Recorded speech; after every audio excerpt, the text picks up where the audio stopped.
And welcome back, everyone. Welcome back to another weekend edition here of the Sparkling Tuna Cup, the STC number 129, your weekly dose of all things StarCraft, your weekly dose of Tuna Cup action. We're back with a very special edition. Once again, we have returned with the TLMC 22 edition of TLMC for the second week in a row, papi. 2 weeks in a row. A very different set of maps. Let's go. Let's jump on in. Spawning in the bottom left-hand corner of Wave Breaker, we have the blue Terran player. We have the American Terran representing the Planet of Heroes. It is Defiance. And spawning in the top right-hand corner, we have we have the yeah, we're gonna restart. Well, we have the red Zerg, sort of.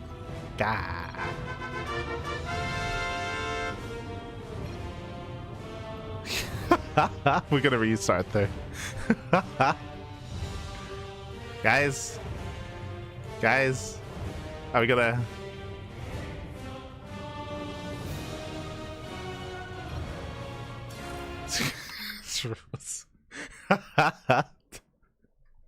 SMH my head. We are going to restart there, but again, welcome to the Sparkling Tuna Cup. This is our weekly open tournament here, where we do feature players from all around the world, from the Americas, from from Korea as well. Of course, sort of is living in South Korea. If he were in Europe, then US East would make sense. Bearing in mind that Defiance is from the Americas, so US versus Korea should be on US West.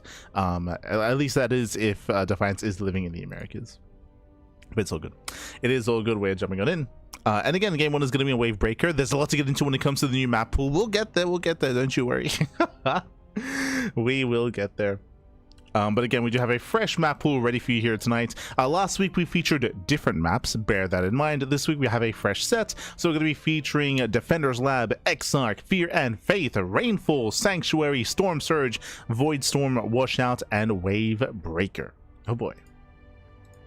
Here we go. So again, plenty of maps, plenty to pick between. As we're just making our lobby, setting things up, beautiful. Getting back into Wave Breaker. Likewise, the bracket is huge.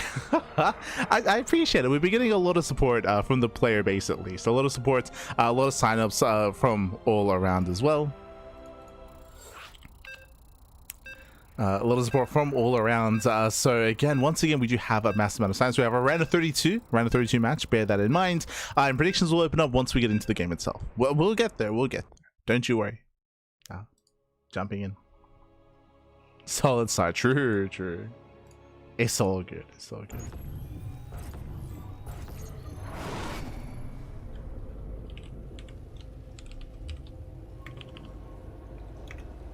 Just sorting out the title. Beautiful. And spawning in the top right corner of Wave Breaker, we have the blue Terran player. The blue Terran player himself. We have the American Terran representing the Planet of Heroes. It is Defiance. And spawning in the bottom hand corner, we have the Swedish Zerg player. We have the red Zerg. It is sort of. Let's go. Let us go. We are jumping into our first series, jumping into our best of 3. Oh boy, and welcome to Wave Breaker again, one of the other newer TLMC 22 maps in the map pool, and this is one of the more unorthodox maps as well. I'll be honest, we have our main base, we have our forward natural, a very open natural as well, bear that in mind, very, very open. I would argue maybe a little bit too open. I don't know if it's quite necessary to have the natural base like this accessible. That is one of my critiques for Wave Breaker, bear that in mind.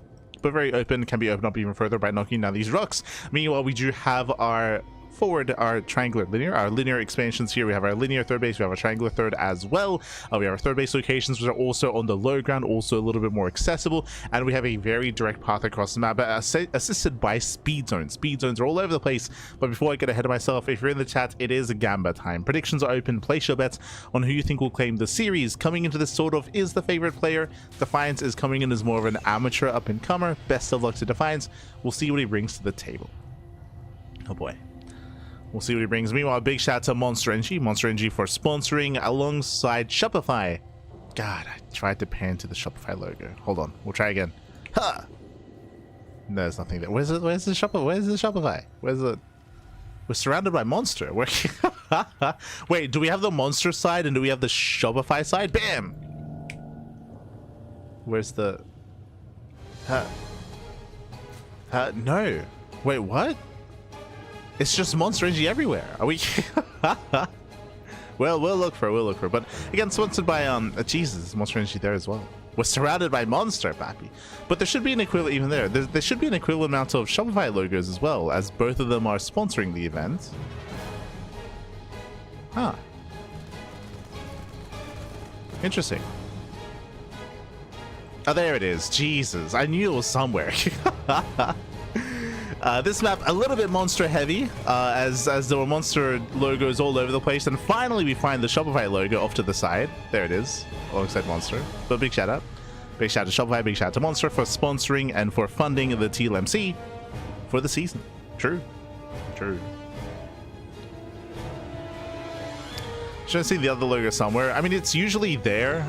It's usually like 50-50 in the main, but specifically on this map, it's, at least so far, this is the only Shopify logo I found. It's the only one. Monsters on the map. Is this Warcraft 3? Ah, no. I mean, there is a Warcraft 3 map in the TLMC 22 map pool as well. There would have been two of them. I mean, so fun fact as well, as we get into our game so far, we have our openers. It is going to be 1-1-1 aggressive ability by Defiance, going for a delayed third CC. Meanwhile, Hatchgas spawn to a third base for sort of. So Defiance is being more aggressive. Bear that in mind, and the aggression is coming online momentarily.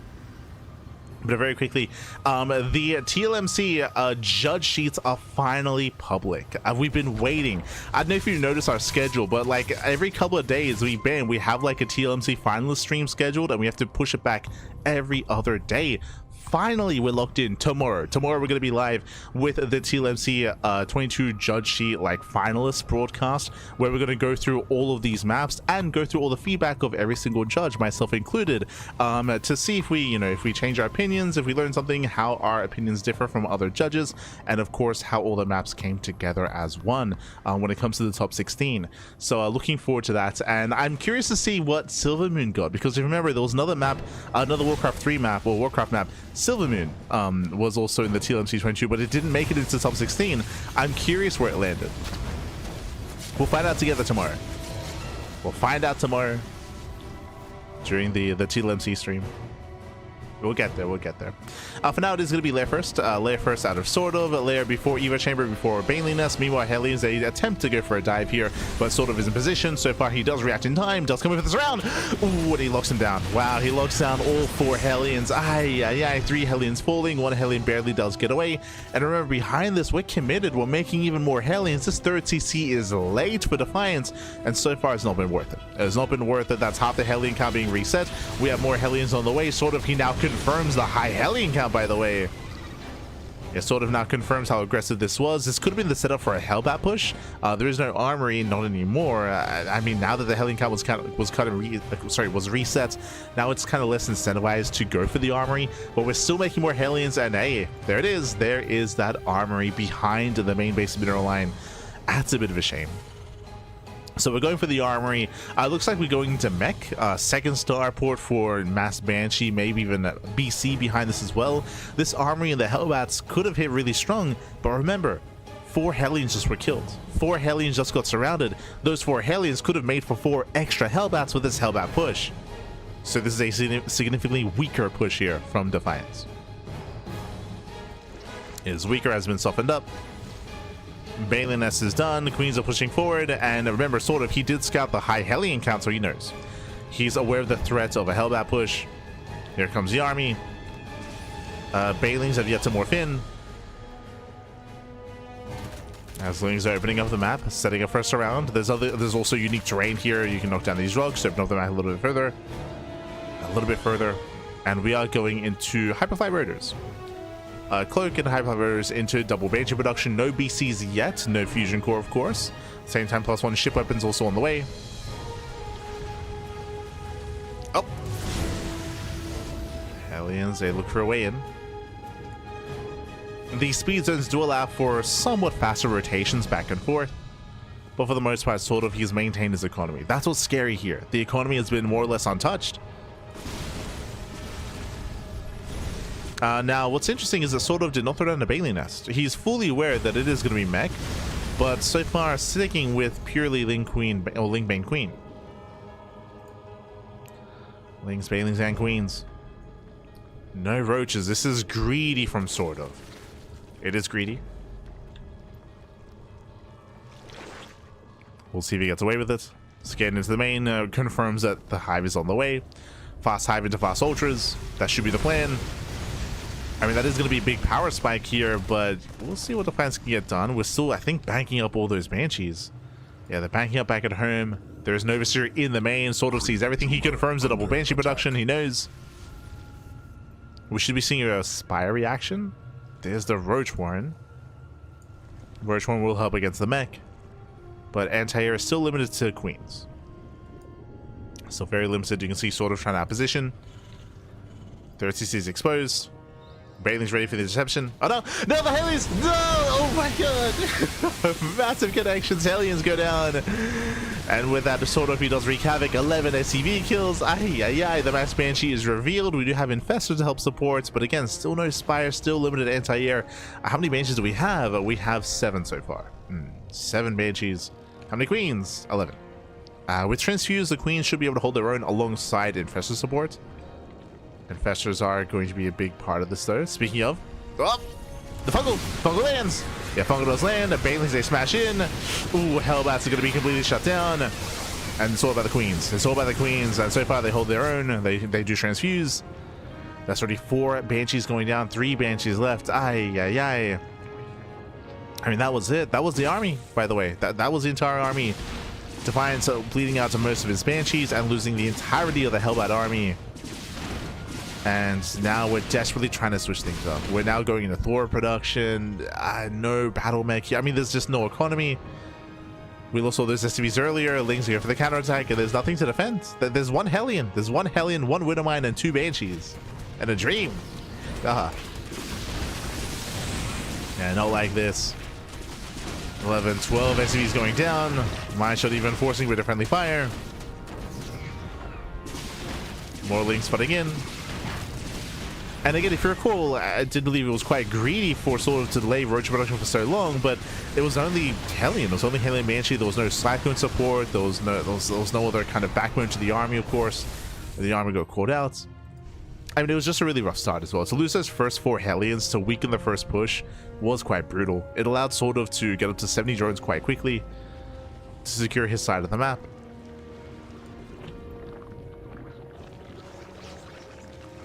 So the economy has just been lacking for Defiance this entire game. And didn't quite make up for it. The pressure was on Defiance to deal some equivalent economic damage, but it wasn't quite there. As they move in. Queen's in position. So far they do Transfuse. Means they hold their own.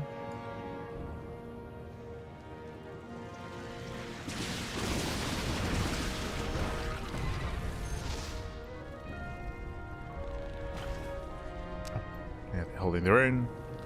Power bombs are zoning back the Banshees. Gonna be zoned away.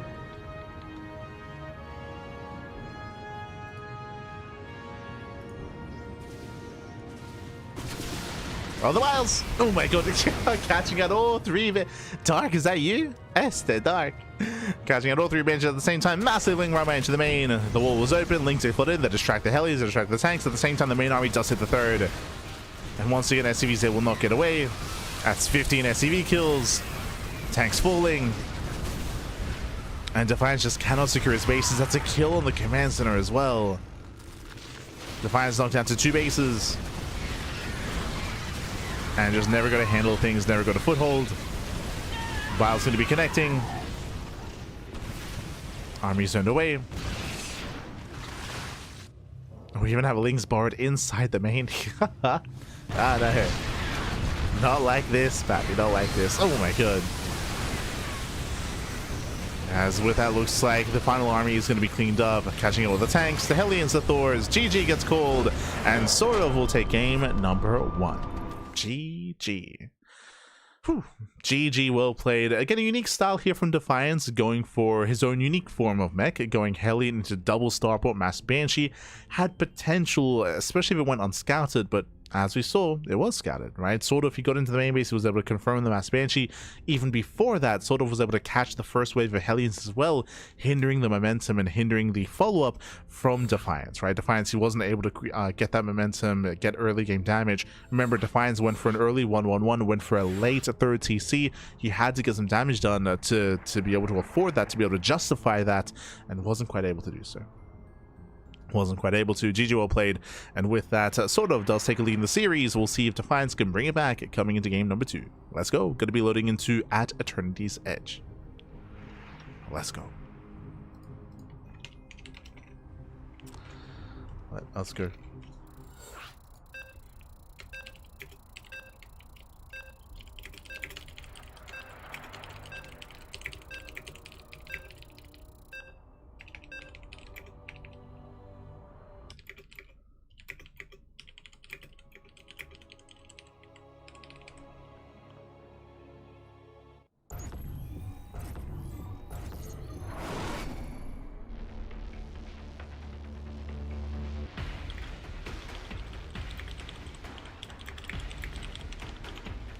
Okay, beautiful.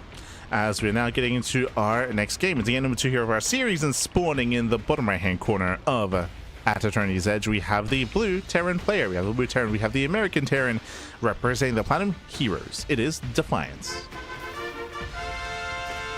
And spawning in the top left hand corner, we have as opponent, we have the Swedish Zerg player, the red Zerg living in South Korea.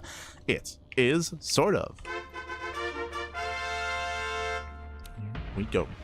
And welcome one and all to At Eternity's Edge. This is an interesting map, might I say. It is a relatively large map. We do have some wider areas here. We have a lot of expansions. We have some gold bases. We have some high yield gas expansions as well. We have speed zones. We have all of this, all these bases here on the edges. True. At Eternity's Edge, and a lot of the complications or a lot of the complexity does lie in those edges of the map. But my concern here is the rush distance by ground. But will that come into play here? We'll see. Defiance, he's already showcased a form of mech, and we'll see if we see more mech out of Defiance. We have something similar, something different, BCs, battle mech, traditional mech. We'll see how Defiance does mix things up. What I will say is that there is potential to, no, I was going to say potential to try to expand in a more defensive fashion and then work towards the gold, but this low ground area is relatively open, so pushing towards that gold base as a defending and turtling Terran player is going to be difficult. I do think there's a lot of value when it comes to expanding towards sort of in a more aggressive manner, pushing forward with this forward third base into the forward fourth base with a high yield gas, and then pushing across the map. There's a lot of strength in that, I feel, but we'll see what Defiance goes for. We shall see.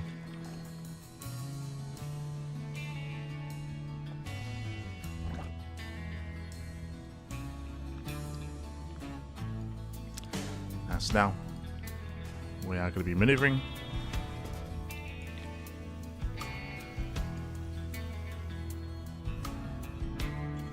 Our initial openers here. From here, just racks expand into factory, standard follow-up here at the Defiance. Meanwhile, across the map, sort of going for his own hatch gas pool. Everything's looking normal, everything's looking as it should.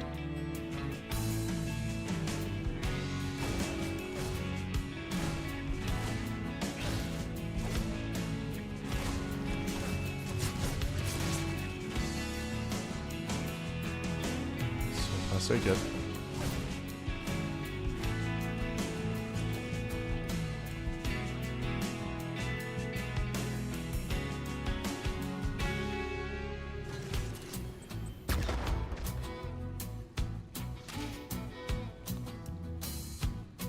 From here, Defiance does pick in, does scout and confirm the standard opener.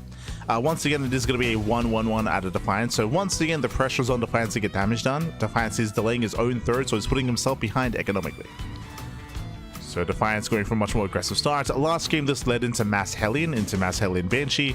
But we saw the Defiance, he was caught out early, and his Hellion count was cut in half early on, and that took the wind out of the sails of Defiance's early to mid game out of his aggression. So this time we're going to be that much more careful with those Hellions. Gotta be careful. Gotta be that much more attentive. Meanwhile, there's the add-on swap going into Banshee play. No fusion core. Just Cloak Banshee. Do we go for the same build? Curious. I mean, there is like truth in the idea that Defiance could have definitely tightened up his play in game 1 and have a bit of a crisper build overall. But I'm not too fond of the idea, especially because this build was very unique and very quirky. I'm not too fond of the idea of relying on it multiple times in the series. Not too fond of it, but we'll see. Overlord does confirm the 1-1-1. Under attack. Confirms the lack of CC. Meanwhile, shout out to Nova. Shout out to... Oh no. The movie's back. Aye, aye, aye. They're enjoying themselves. Oh, and we do have a different follow-up. This I do enjoy. So 1-1-1, we reveal the 1-1-1 setup and the early Cloak Banshee into a bio follow-up this time into 3-1-1 Mass Marine. So Stim is on the way, Combat Shields into a Mass bio follow-up. In my mind, actually went for the add-on swap. I was going to say this could lead into a Hellbat push, but there was an add-on swap, so no additional Hellion production, tank production instead. Now, what is crucial, I feel, for Defiance, this is a 2-base all-in, by the way, we're just committing and doubling down on 2 bases. But what is crucial here is denying the Overlord Scout. Sort of, we have to make sure we don't really reveal our hand, and that sort of is left in the dark here. For now, safety Roach Warren. Again, against Mech, I do feel like this Roach play is safer, so sort of he's already setting up for a more defensive army against a mass battle mech kind of style. Remember, sort of has incomplete information. He's only seen the initial opener. He's only seen the opener. Hellions, they poke in, they pull away. Sort of taking that triangular third. Pushing forward with all that creep.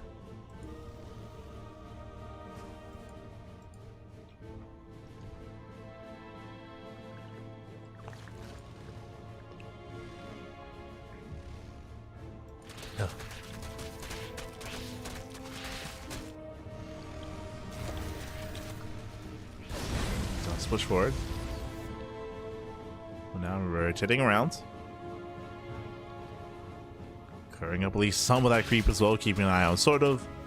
Behind this, we're still building up the army, and we need to commit soon.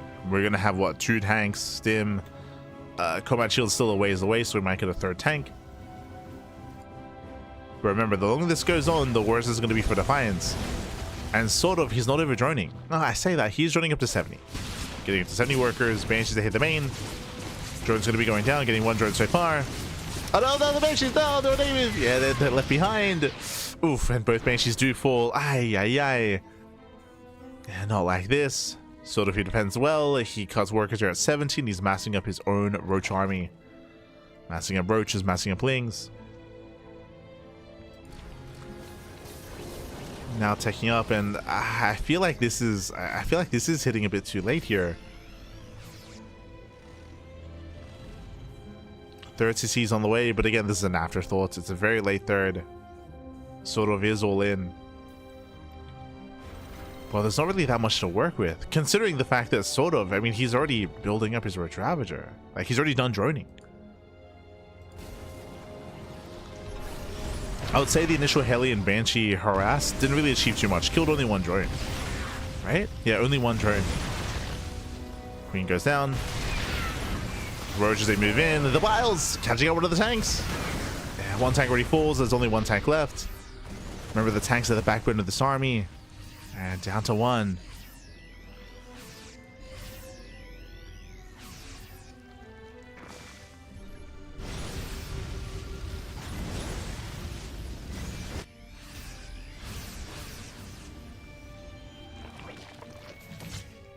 Second tank does reinforce. Biles coming in once again, catching at the other tank. No! Another tank falls, the other is exposed, and with that, Defiance will lose the entire army here in the center. Ay, ay, ay. Gets completely cleaned up, and sort of he commits.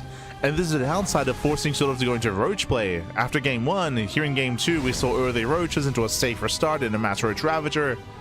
A very robust army, which doesn't scale well into a longer game, but it's not a long game. It was a 2-base all-in. So sort of feels perfectly safe. Now collapsing on the army. And with that, sort of he overwhelms. He overwhelms the army, breaks through the tank line. GG gets called, and sort of he will claim the series 2-0, advancing on to the next round. GG. GG, well played. Sort of, he will claim the series. He will advance on. Shout out to Defiance. Shout out to Defiance here for competing, for taking part. Interesting builds here at Defiance. I do like that he went from one build to the other, from game 1 and game 2. I do appreciate that. Unfortunately, because of the setup and because of what occurred in the first game, he did force a reaction out of Sort of, right? Sort of, he saw the 1-1-1. He went for a safety Roach Horn in case it was mech again. It wasn't mech, it was ByuN, so there was that nice switch. But despite that, it was still a 2-base all-in at Defiance. And Sort of, due to the experiences in the first game, did decide to take him in a safer direction. If it was purely Ling Bane, there was a higher chance of maybe breaking through and gaining some ground. But against Roach Ravager, Sort of had a very robust army, a very safe army, more than happy to engage, more than happy to fight. A kind of army that doesn't scale well into a macro game, but again, this was not a macro game. GG. GG, well played. With that, congratulations. Sort of, who does advance on. Shout out to Defiance for taking part, especially because Defiance is from the Americas. What I mean by that is, right now is a really early, I believe. Very, very early on, depending on where you are, of course, in the Americas. But it's not an ideal time zone or time slot for the Americas region, or even for the Latin American region as well. So if we get players from the Americas, whether it's Latino America or North America, we appreciate it. Always do appreciate it. Get some rest, Pappy. Get some rest. Thank you so much for competing, and take care. Take care. We do appreciate it. As that leads us into the round of 16. Exclamation mark, be in the chat to have a look at the back yourselves. Let's go. Let's jump on in. We have plenty to jump into, plenty to catch up on. From the very top here, we have ByuN. ByuN waiting for the winner of Rake and Universe, waiting in the round 16. Meanwhile, Art takes down Star Knight 2-0. We have Art versus Sort of in the next round. That is going to be our next series. That's going to be our next matchup. Un momento.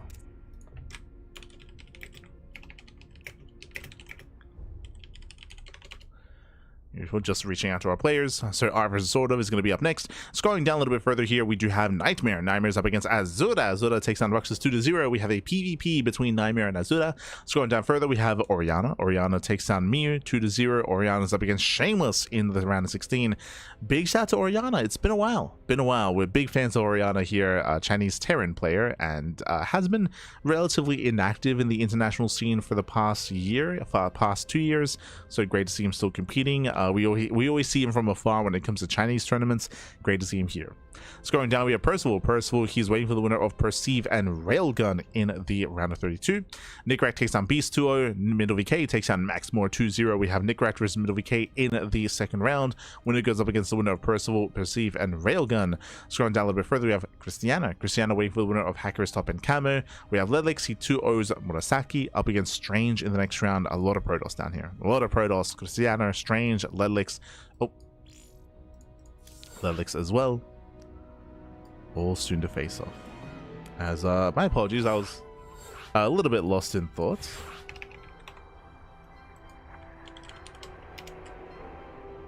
Need to set up.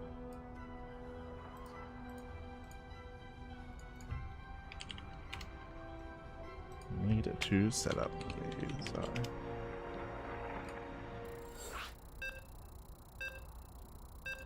Beautiful. Beautiful. Looks like Vitas are done. We have a next series. We're going to jump into a PvZ between Art and Sort of. Oh boy, this is where now the big dogs are facing off against each other. Some of the bigger names coming into this, I would even favor and lean towards our Protoss player here. We'll see. We'll see. We'll find out. Let's jump on into game number 1. And spawning in the right hand corner of Defender's Lab, we have the blue Protoss player himself representing Quasar. It is Art.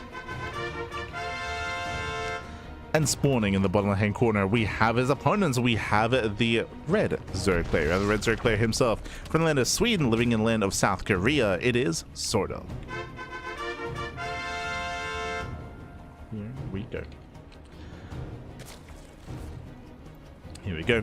If you're in the chat, you know what time it is. It is Gamba time. Predictions are now open. Predictions are open. Place your bets on who you think will claim the series. Best of luck in the chat as we delve into our initial best of 3. Welcome to the round 16. Let's go.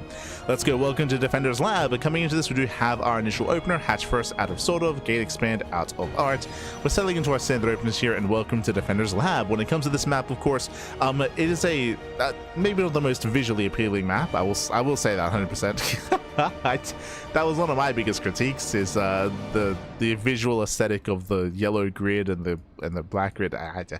So maybe not the most visually aesthetic, but when it comes to the map itself, we do have our natural expansion, relatively secure. There are 2 entrances into the high ground outside of the natural, a very wide entrance here on the top side, a more narrow entrance here in the center of the map. Scrolling down, we do have our 3rd location, also relatively secure, and from here we can expand forward into the map itself. When it comes to the center, that's where things get interesting. We have speed zones. We have a bunch of speed zones throughout the center of the map. This does help with rotations, aggressive rotations back and forth from one side to the other. So rotations and main pushes are going to be benefiting from the speed zones. Meanwhile, we do have steam vents and rocks as well. This will help when it comes to deterring the main attack path, so you can secure this forward base with the help of these rocks and with help with the side blockers as well.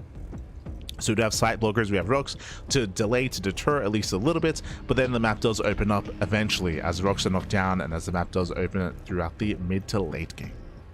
Oh boy. For now, we are going to be opening up over here back at home. We'll get into our check of choice. Quasar. RT is typically one that does mix things up quite a bit here. I do apologize. Okay, yeah. Predictions are closing in the chat.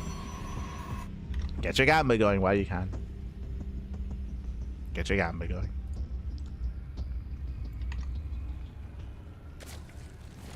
Just catching up with the chat itself.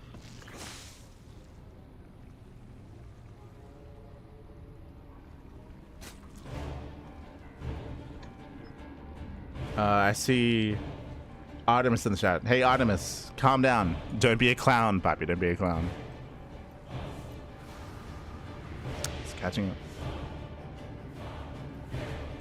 Everything's on like it's all good to fight. It's all good. GG, Papi. GG. From here, we're going to be opening up. Ooh, speaking of opening up, sorry, I was a little bit distracted in the chat, but it's not going to be a Stargate, it's going to be a Twilight Council opener. Early Twilight Council, early Blink, hyper aggression out of Art. We're expecting a gateway explosion. We're expecting 4 gateways, but if we go up to 6, that'll be more indicative of a 2-base all-in. So eyes are on the gateway count. We'll see where Art does take us. So far, we have a 2nd gateway on the way, Robo as well, and the tech is hidden. The Overlord fails to scout. Yeah, the scout is denied. Art does deflect. Lings are being active. Lings getting in position here will get eyes on any kind of move out. So say if it was a Stargate opener into an Oracle, the Oracle would be seen. Robo opener into a Prism as well. So Lings a fan out to scout. They're looking for the move out. We can see there is none. There's a gateway explosion. We spoke about this. 4 gateways is just pressure into a 3rd, but we're building up into 5, soon to be 6 gateways, 2-base all in. So massive 2-base all in here from Art. Getting into 5 gateways, getting into 6. 6 Blink. Prism is on the way into the Warp Prism. And it's all or nothing. Now, when it comes to sort of back at home, he's playing safe. You can see here the Spore's on the way. This tells us he doesn't know what's going on. It could be a Dark Shrine opener, for example, so getting safety Spores, safety detection. Roach Horn's on the way, so very safe play here out of sort of getting his Spores thrown down. This is inefficient, as the Spores won't be helping in the defense, but at least has the Roach Horn itself, and at least does not over-drone.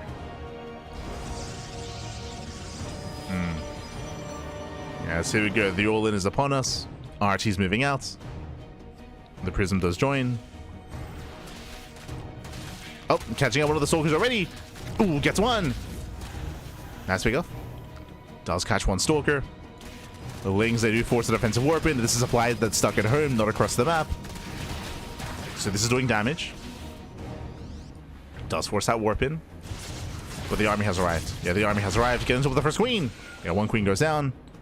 Waiting for the warp ins. Prism is moving in, getting into the mineral line. Queens, they do zone back the Prism, delaying any warp-ins, delaying reinforcements. We can blink into the main. He blinks in. Oh god. Dives into the main base. Where's that warp-in though? Yeah, Arch, he's banking resources, banking warp-ins. His reinforcements are stuck at home. No, no shot. He recalls back home? Ay, 5 drone kills. He recalls. A massive delay on the all-in. Art is delayed. But sort of, can he hold on? This is still a lot of Stalkers. On the one hand, yes, the all-in has been delayed, but the all-in is like, there's still a lot of Stalkers. It's still a heavy Stalker army here. And sort of, he's bleeding out Lings. He's slowly massing up his Roaches. Sort of, he does need more time. Oh, does get us around. Okay, catching up the army. Catching out 1, 2, 3 Stalkers. Not bad. Surrounds once again. Oh my god. Yeah, surrounds the Stalkers. Hyper efficiency here by sort of. Yeah, 6 Stalkers falling. Very nice trades here by sort of. And again, this is all buying time. It's buying time for more Roaches, more Ravagers, more Lings. Sort of so far he's holding on. He's sort of holding, true. Sort of back.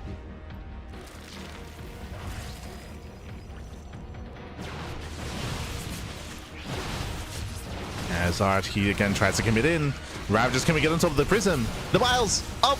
Does dodge. Does dodge the Vials. Stalker's still going to be falling. Ravagers, they just shot a lot of DPS here, and Stalkers are going down. But we need more Zerglings. Yeah, we need more Lings. Vials, they up! Do connect! Prism goes down! And he blinks in. He blinks on top of the army here. Desperation out of Art. Clutch transfuse from the Queens. Shadow to the creep. The Ravagers still go down. There's still too many Stalkers, but they're so low on HP. They're so incredibly low. And sort of he's droning? Wow. The confidence to drone in the middle of the all-in. Crazy. Oh no. Can he get away with it? Esther, sort of. Once again, pouncing on those Stalkers. Gets 1. Gets 2? Just the 1. Just the 1 Stalker. Ooh, sort of gets punished. Fighting off a creep. This is a messy fight here from sort of. Yeah, he's getting everyone, getting overwhelmed. Bleeding out more Roaches. Massive pickups. This might just be too much. This might just be too much here from Art. Catching out 2 Roaches and a Queen. Yeah, 2, 3 Queens going down. Sort of's been broken. Yeah, sort of he has been broken. He's bleeding out far too much. Diving on the final Ravagers. 0 Ravagers left. Lings, they try to engage, but we can blink back. The micro, the control, he blinks away, he can lift. Oh my god.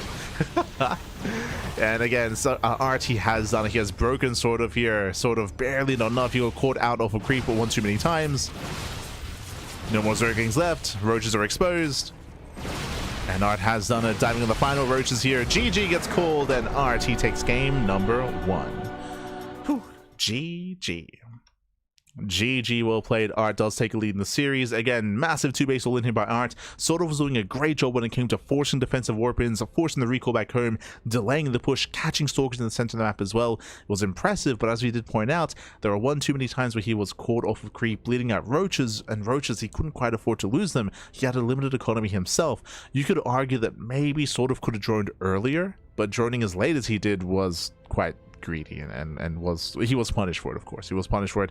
Again, he only had 42 workers, so a low economy, lower drone count from the side of sort of. He tried to maintain himself, but again, there were some key moments where he did bleed out Roaches and Ravagers. Units he could not replace, that he could not afford to lose.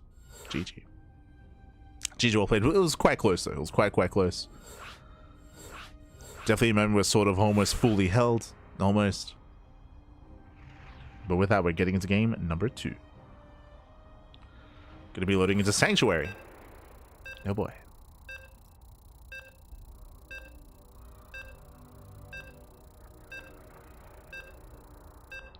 Maybe if the contrast on the tiles would be a bit lower, it'd be better. I mean, I would expect the tile set to be adjusted coming into release.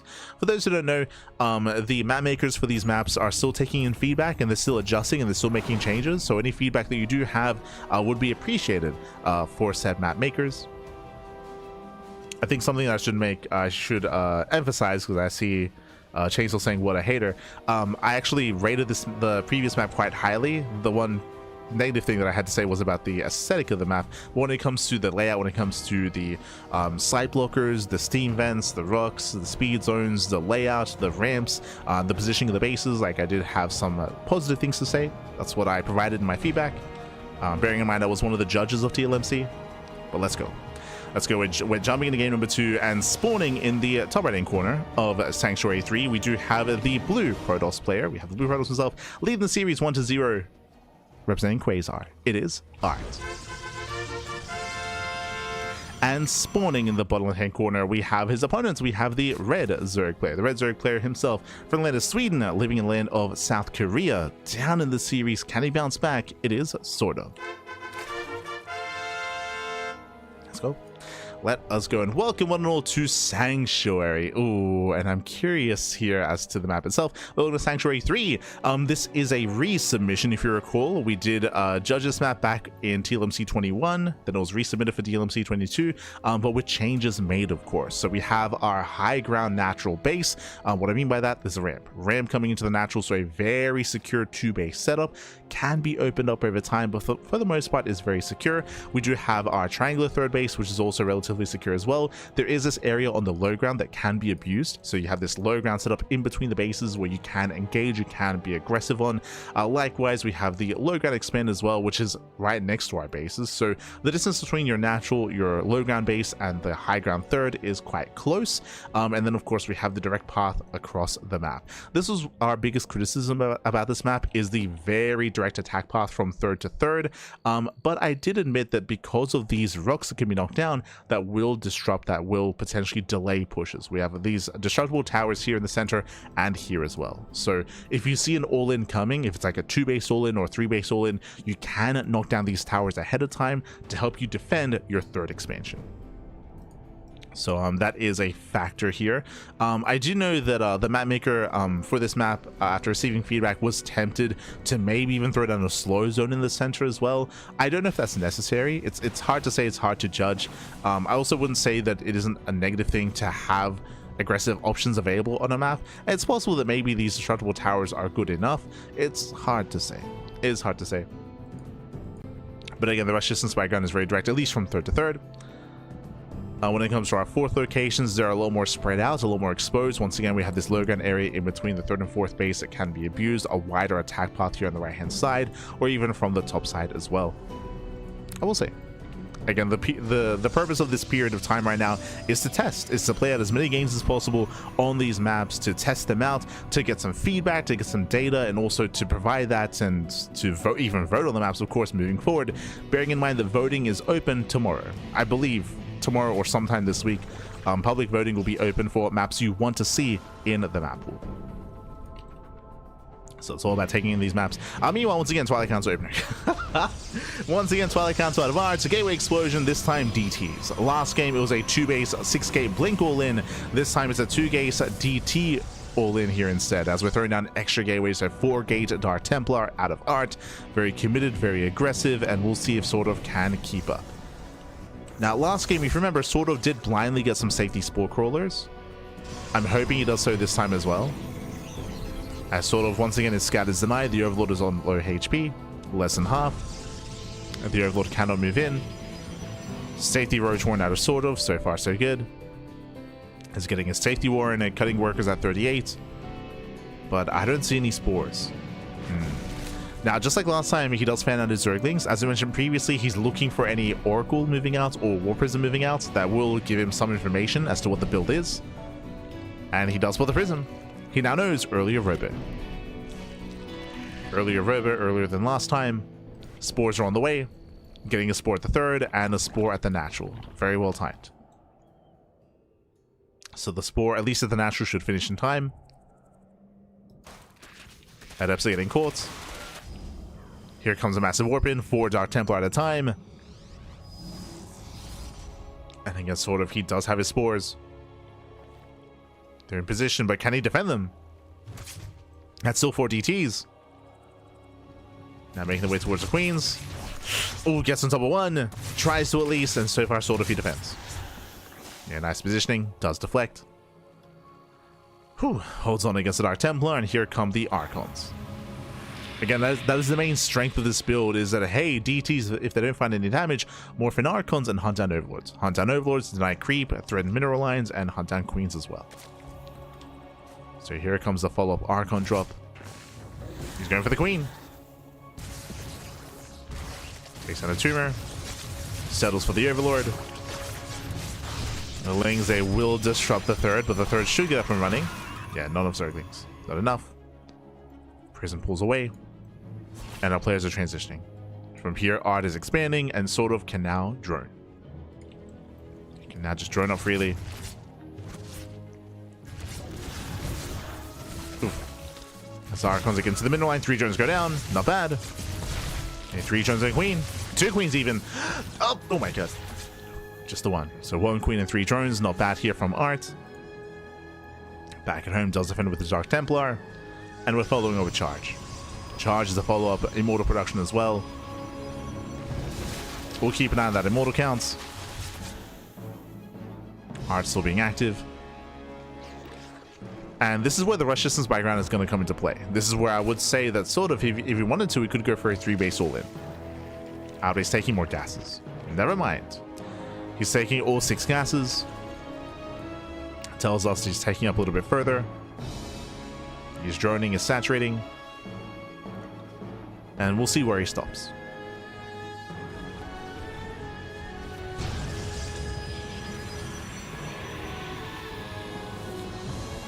As again, Archie's building up a very robust Archon and Immortal army. And once again, because of the direct path across the map, it is going to be difficult to engage ahead of time and engage when it comes to multiple angles. Eyes run, sort of. Art is pushing in. Already pushing out, actually. Doesn't even saturate. I assumed that he would at least run up his third. No, it's fake. It's a fake third, but we're just committing to the all-in. What does he have? 4 Archons and 4 Immortals. Is sort of ready in time. The army has arrived.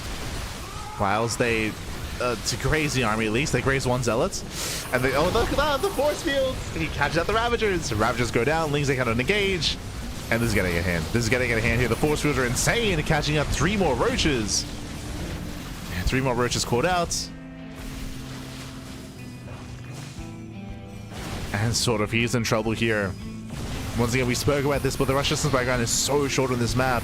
I mean, from third to third, I should emphasize. As the army moves in, breaks through the roaches, and sort of he's being broken. He's being broken here and now. Art, he has control of the high ground. Massive shots going off. Roaches, they cannot engage. And remember, the soup is lying too. The soup does lie. It's inflated because of all the roaches. So it's a smaller army for sort of... Oh, the Biles! Oh my god, the Biles, they bring down the prism. But it's fine. It doesn't matter. Yeah, it doesn't matter. GG gets called. Art, he breaks through, he overwhelms, and Art, he will claim the series 2-0, advancing on to the quarterfinals. GG. GG, well played, Art. He does claim the series. Hyper aggression out of Art, going for a 2-base all-in in game number 1 and a fake 3rd base here in game number 2. Again, there were only, what, 5 probes at the 3rd. It was just a fake expansion. He was luring sort of into droning. And remember, sort of, he took his gases. He was droning up to 3-base saturation. Sort of, he was getting ready for a longer game. And then, bam, 2-base all-in. It's just, it caught sort of off guard. He was not ready for it. He was not able to engage ahead of time. GG. GG, well played with that. Art does snowball out of control, and Art will claim the series. And let's catch up on the rest of the bracket. Again, hyper aggression and cheeky builds here from Art. Oh, does catch sort of with his pants down. The pants were down, Pappy. The pants were down. Meanwhile, we have some updates here. So Art, he does advance on to the quarterfinals. He's waiting for the winner of ByuN and Universe. So waiting for that TVT to conclude. Scrolling down, we have NightMare. NightMare is up against Azura, still mid-series. Shameless up against Oriana. I believe we just got an update regarding that matchup. So that should be updated momentarily. Percival still waiting for the winner of Railgun and Perceive, which I believe they just got out of game. Oh, whoa. Oriana 2-0s? Pappy.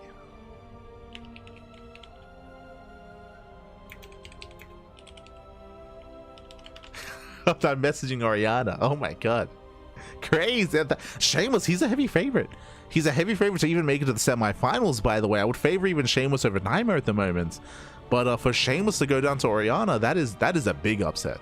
Crazy play there by Oriana. Oriana, for those who don't know, he's a Chinese Terran player. Chinese Terran. Scrolling down, we have Perceive versus Railgun. Again, I believe that just finished, so we should be getting an update soon. Nickrat takes down Minivacade 2-0. Nickrat, he's waiting for the winner of Percival, Perceive, and Railgun. Is waiting.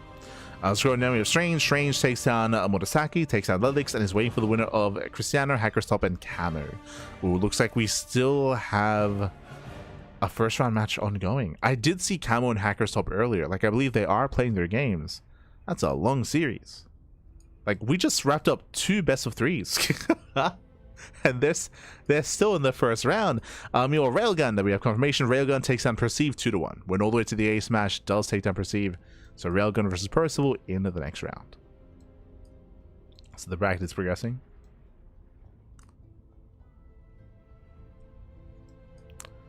Bracket is progressing, just waiting for that one series in the first round to wrap up. Otherwise, we are waiting for the winner of ByuN and Universe. Now, technically, I could jump into Percival versus Nickrat. Sorry, Percival versus Railgun, leading into Nickrat. I could like jump into those matches, but usually we do try to like stick to a certain area of the bracket once we begin. You know, sort of into art, into ByuN or Universe. So we should be waiting. Going to be waiting here for the winner of the next series. We will have some downtime. Who's left with the best chance versus ByuN, Percival and NightMare? I would have said Shameless and Percival and Cristiano. But Shameless is already out, so I never mind. But I would say Percival, NightMare, and Cristiano. You can see Cristiano down here. Cristiano, he has won plenty of Tuna Cups in the past. Fun fact, Cristiano and ByuN, they're the top 2 players that have won the most Tuna Cups in the history of our tournament series. But at the same time, I will also say that I haven't seen Cristiano play in recent weeks. So specifically in the most recent weeks, we have been seeing a little bit less of Cristiano. So I'm curious to see how he does perform. I do have high hopes for him though to at least make it to the semifinals. And we'll see, because I would say that Percival has been looking like a beast as of late, of course. We casted Percival during the GSL qualifiers, and who did Percival beat? Solar. He took down Solar in the qualifiers. He took down Solar, I think, in the group stage of the TLMC tournament as well. Like, Percival has been looking insanely good as of late, and Percival has had a winning record over ByuN, specifically in recent months. I think Percival has beaten ByuN like 5 different times, like in 5 different series over the past like 4 months. It's crazy, like the win percentage that Percival has had over ByuN in this year in 2026. So I think ByuN, he's like the fan favorite, like he has that star power. But I think on paper, I think Percival is favored over ByuN, if you look at their recent head-to-head. But there are other challengers, of course. Cristiano, NightMare, Oriana. True. I mean, yo, if Oriana can beat Shameless, he can beat NightMare. I'm just I'll be honest. I'll be honest. It's the Oriana. It's crazy. For now, though, we're going to be going on a short break. I'm just catching up in the chat. But we are going to be going on a short break, so we'll see you guys soon. We'll see you guys soon in a couple of moments here. Again, we're waiting for ByuN versus Universe to conclude, and then we'll be following the winner into art. We're focusing and fixating on this portion of the brackets into the upper semifinals. So we'll see you guys soon. See you guys soon after the break.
And welcome back, everyone. Welcome back. Welcome back to the Sparkling Tuna Cup, the STC number 129, your weekly dose of Tuna Cup action. We're back in the quarterfinals, the round of 8, and spawning in the bottom left-hand corner of Storm Surge, we have the South Korean Terran player. We have the blue Terran representing Shopify. It is ByuN. And spawning in the top right-hand corner here of Storm Surge, we have the red Protoss player, himself, representing Quasar. It is Art.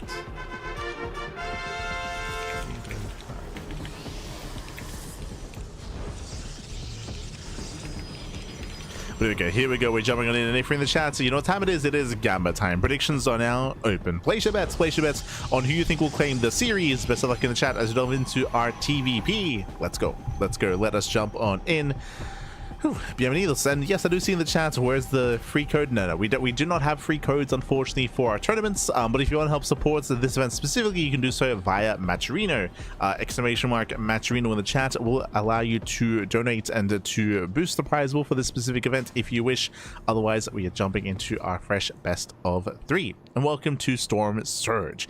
Now, something that I should reiterate here is that if you've been seeing this map over in the Pixar Cup, that is not the same map. So a bit of a PSA in regards to your voting, just because I feel like it might be, I feel like the portrayal of Storm Push in the Pixar Cup might be a little bit disingenuous and it might be a little bit misleading. So we do have to be careful about that. But during Pixar Cup, this map has been modded and has been adjusted to have that push factor, where you have like that tide that like either pulls or pushes your units, depending on the direction that you're moving in. That is a really cool factor, and I wish that was a part of this map. That is not a part of this map. That's a part of a modded version that they're using during Pixar Cup. That's not a part of the TLMC, and that won't be a part of the latter version of the map either. So just bear that in mind if you're voting, and if you're like, oh, that's a really cool thing about the map that we saw during Pixar Cup. It is really cool, and I would want it to be a part of this map, but it's not. So just be careful. Just be careful. Make sure you're informed when it comes to potentially voting on this map, that this map does not feature that push and pull factor. Otherwise, we're going for the proxy Stargate. So proxy Stargate here out of Art, opening up with the initial proxy Oracle to harass across the map and to deal economic damage. Meanwhile, ByuN does go for an economic opener himself, does open up ranks and expand into his own 1-1-1 follow-up. We'll see where ByuN does take us from here. Just going to Marines, I believe 0 scouting. ByuN, 0 SCV scout, 0 Reaper scout either, 0 vision out of ByuN, which is very common amongst the Korean Terran players, or just Terran players in general. Just avoid any early scouting and be as greedy as possible.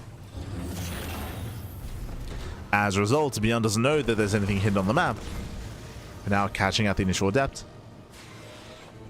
Hellion moves out for some scouting information. Does zoom across the map. At regular speed. True. It's crazy. Meanwhile, the Oracle's halfway done. Halfway done. Now, thankfully, we do have some Marines to defend, and there is a wind mine on the way. The Bio army here is in between the bases. We'll see how quickly ByuN does react to said Oracle. Ooh, as the Hellion gets in. Yeah, the Hellion does go directly into the main base. Damage is being done, and probes are going down. Late reaction here with the Stalker. React! Stalker, por favor! Oh no! 3 damage, 6 probes? Oh my god. Art! we have 9 probes going down. The Stalker was asleep. I mean, the Oracle does dive in. SCVs are going down, but there's anti-air, there's Marines, there's a Widow Mine as well. We can zone, we can defend. So far, ByuN is keeping up. And again, 1 Hellion killed 9 probes across the map. Crazy damage early on. That should not have happened. Again, there was a Stalker to defend, but there was no reaction. No reaction, papi. Asleep at the wheel. Again, Art, he was just hyper-fixated with his own Oracle harass, and the harass was nice. That's 5 SCV kills. That's not bad damage. The Oracle is still alive. If only he hadn't sustained so many losses back at home. In the end, the damage being dealt here doesn't matter. There's a Cyclone to defend. The Oracle's going to be shut down. It gets 2 SCVs, 3 SCV kills. Drop into the main base, and what is at home to defend? We have 3 Stalkers. Yeah, 3 Stalkers to defend. Oh my god, the mine shot! 9 more probes, 18 kills in total. 19 probes going down. That is critical damage. That is game-ending damage, and Art, he's all in. At this point, Art is all in. Art, he cannot sustain these kind of losses. Yep, GG gets called, and ByuN takes game number 1. GG. Whew, GG, well played. 19 kills across, this early on in the game is unacceptable. That is game-ending damage. That is critical damage being dealt. And again, Art had the tools to defend, but was hyper fixated, was tunnel visioning too much on the proxy oracle, was distracted himself, I would say, and the Hellion got out of hand. The drop got out of hand as well. GG. GG, well played. ByuN takes the lead in the series, and now we're getting ready for game number 2. Going to be loading into Defender's Lab. Let's go. Let us go.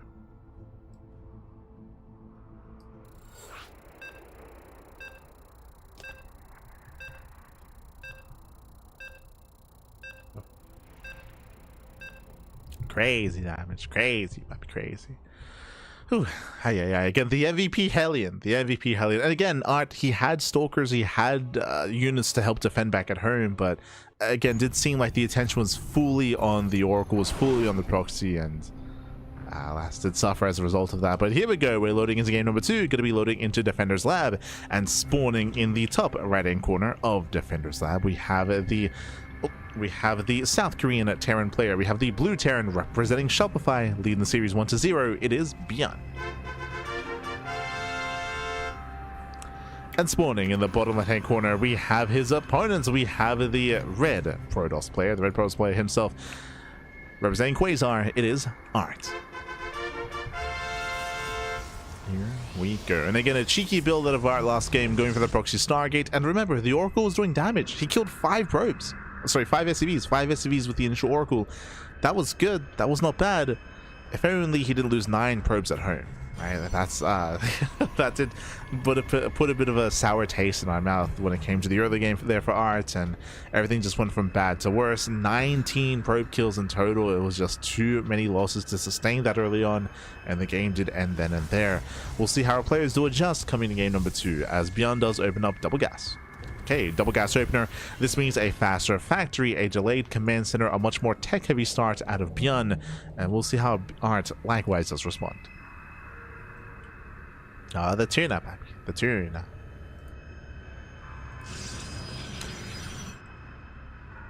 For now, we are going to be opening up. Welcome to Defender's Lab. Defender's Lab does have a relatively secure initial 3-base setup. The 4th base is can be more aggressive, can be a little bit more defensive. We'll see if we can embrace the mid game, though. That's the big thing. Like, these games so far have been very fast, they've been very quick, they've been very aggressive, and I expect the aggression to continue. Oh. I see SV does take a lot of hits. Oh, the jukes! SV does pivot back around. And we'll finish up that depot. Meanwhile, we can see that Art, he does bypass the Reaper. Okay. Reaper does move out across the map. We have a second Reaper on the way. From here, ByuN could commit up to 3 Reapers and double Hellion. We'll see how aggressive ByuN plans on being here. Again, with the earlier tech, sorry, with the earlier gases, it means earlier tech, it means earlier factory, earlier Hellions. First Reaper does move in.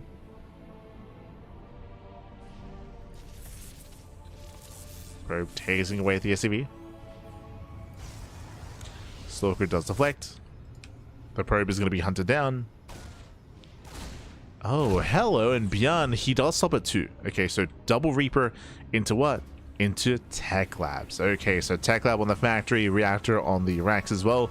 No Hellion production, going straight for the early safety Cyclone play. So ByuN is easing up on the aggression.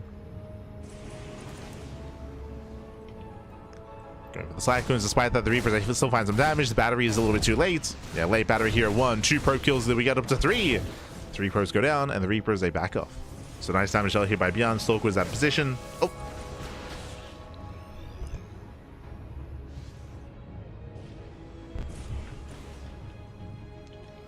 Stalker was out of position. Art does hold. Art holds, Art defends. Behind this, ByuN going for his own 1-1-1.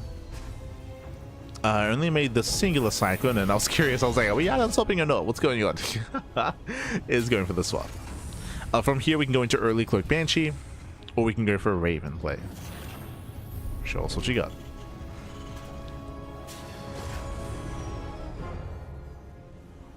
And it's going to be for the Raven. Okay, not too committed here. Going for the Ravens, still looking to harass across the map. Back at home, it's going to be a Twilight Council open out of art, Twilight Council into Blink Stalkers, and how many gateways is the real question here. So far, it's going to be 2-gate Blink into a third. We'll see if he throws down a third gateway or a fourth gateway as well. We'll see how aggressive art plans on being, or he did commit into the safety robo. But the Reapers again, they're coming from behind once again. Comes in from behind, slips in, gets one more probe, and pulls away, gets a second probe. Oh my god. Ooh. Yeah, rough rally though. It looks like the Reapers finally get shut down. Both Reapers full, but they are worth it here. Probes, how many in total? 6 probe kills for 2 Reapers. Well worth it for ByuN. Remember, Reapers, they don't really scale too well into a longer game. So getting 6 workers is a great trade here for ByuN. It's an amazing trade. Behind this, building up his reinforcements. Tank counts underway. Stim as well.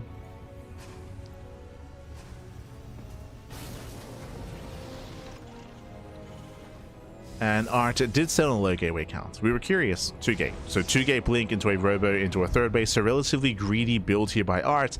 But because he lost 6 probes, that does nullify the greed here of the timing of the third base. This will help art recover economically, but only recover. Whereas this should have been an economic lead for art. So Raven does try to poke in. We're going for the gateway switch behind this in towards charge. So Blink into charge into Colossus. Just a standard mid-game here from art. When it comes to the eventual composition. Well, the reality is that ByuN has momentum. Because of the early damage, ByuN, he has momentum. He's starting to push out. Observer does spot the move out. Art is aware. And there might be one... no, not even. I was going to say there might be one Colossus in time, but it only just now began. Here comes ByuN. Oh, does spot the Observer. Observer gets caught. Rogues being knocked down. Are just going for the direct path across the map. Rogues will delay. They're giving Art a little bit of time here. The first Colossus will pop out in time for the fight. It's only going to be the one. But here comes ByuN. Oof. They're catching out a Stalker already. Trades with the Cyclone. I'll say a better trade there for art. The anti-armor whistle. Yeah, the armor shed goes off. Oh my god, massive connection. Tank Boy is going off on the Stalkers. Does target fire. And he breaks through. Yeah, he just breaks on through. The Zealots, they melt thanks to the armor shred. Colossus gets chased down, and with that, Artie just, yeah, everything just snowballs out of control. ByuN snowballs out of control, and ByuN, he will claim the series 2-0, advancing on into the semi-finals. GG. GG, well played. Just a rough position there for Art to lose 6 workers early on, to be delayed, to follow up with what's supposed to be an economic opener, catching up economically. That didn't mean that Art's army was smaller, his tech was later, and alas, even though he had that one Colossus, he could not stop the army from sieging up outside of the third. On top of that, the cherry on top was the armor shred, right? Shredded the armor on all those Zealots, so they just melted as they collapsed in. Ideally, you're able to get on top of that first tank at least, but Art, he couldn't even get on top of that first tank. GG. GG, well played, ByuN. He will snowball out of control. He will claim the series, and ByuN will be our first semi-finalist. And let's catch up on the bracket. Let's go. Let us go. We have had some updates in regards to the other matches. From the top, we have ByuN. ByuN, he does take down Art 2-0, and ByuN is waiting for the winner of NightMare and Oriana in the quarterfinals. Best of luck. Best of luck, as NightMare did take down Azura 2-0. So we have that PVT currently ongoing. Scrolling down, we do have Percival. Percival, he took down Railgun 2-0, and Percival's up against Nickrat in a best of 3 TVT. Best of luck to our 2 Terran players. Scrolling down, we have Strange. Strange, he takes down Lelix 2-0, waiting for the winner of Christiana, and Hacker is top. Hacker is top did eventually take down Camo 2-1. Went all the way to the ace match, an intense back and forth. The lower half of the bracket here is a little bit delayed because that first series lasted so long. So there's going to be some delays when it comes to the lower half of the bracket. Our focus in the meantime is going to be in the upper semifinals. So we're waiting for NightMare and Oriana to finish, then we'll be jumping into the winner versus ByuN, and then by then, ideally, the lower semis is ready for us. So hopefully it all lines up. Hopefully. Speaking of, I should be going to the Korean server. I might be able to catch NightMare versus Orianna mid-series. Might catch him mid-series. So I may as well head on over to the Korean server. And because we're going to Korea, I should get my VPN ready as well. A bit of a PSA if you're out there, if you're from Oceania, sometimes ping to Korea and ping to the Korean server can be very unstable. But VPNs do help with that.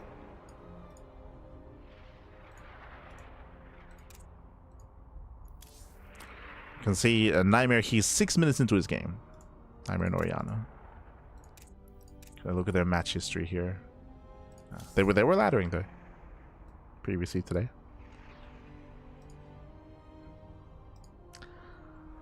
Just getting my VPN ready for Korea.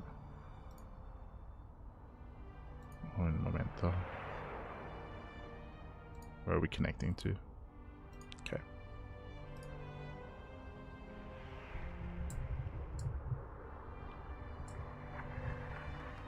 Well-rounded round one. Now let's go. Did finally complete. But with that, we're gonna be going on a short break. Again. NightMare and Orianna, they're currently 6 minutes into their game, so we're gonna be waiting for them to finish.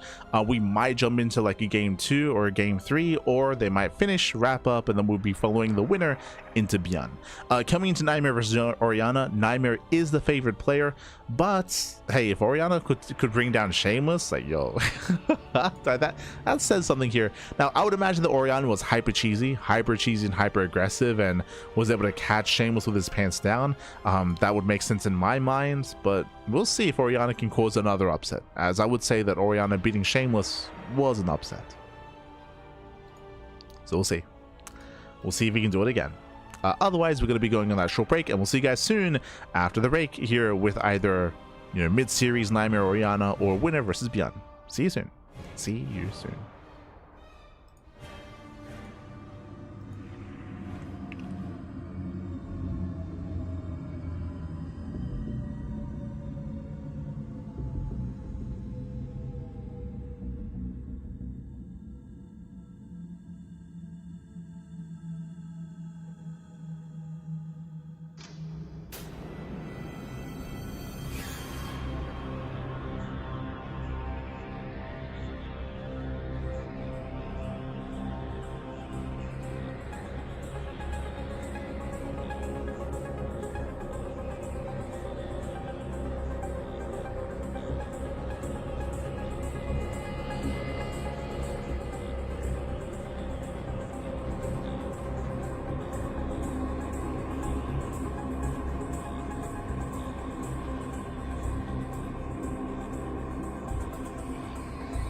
welcome back, everyone. Welcome back to the Sparkling Tuna Cup number 129. Welcome back to the semifinals. Our semifinals is here. We're jumping into our round of 4, and we have our first series ready. We have our TVP.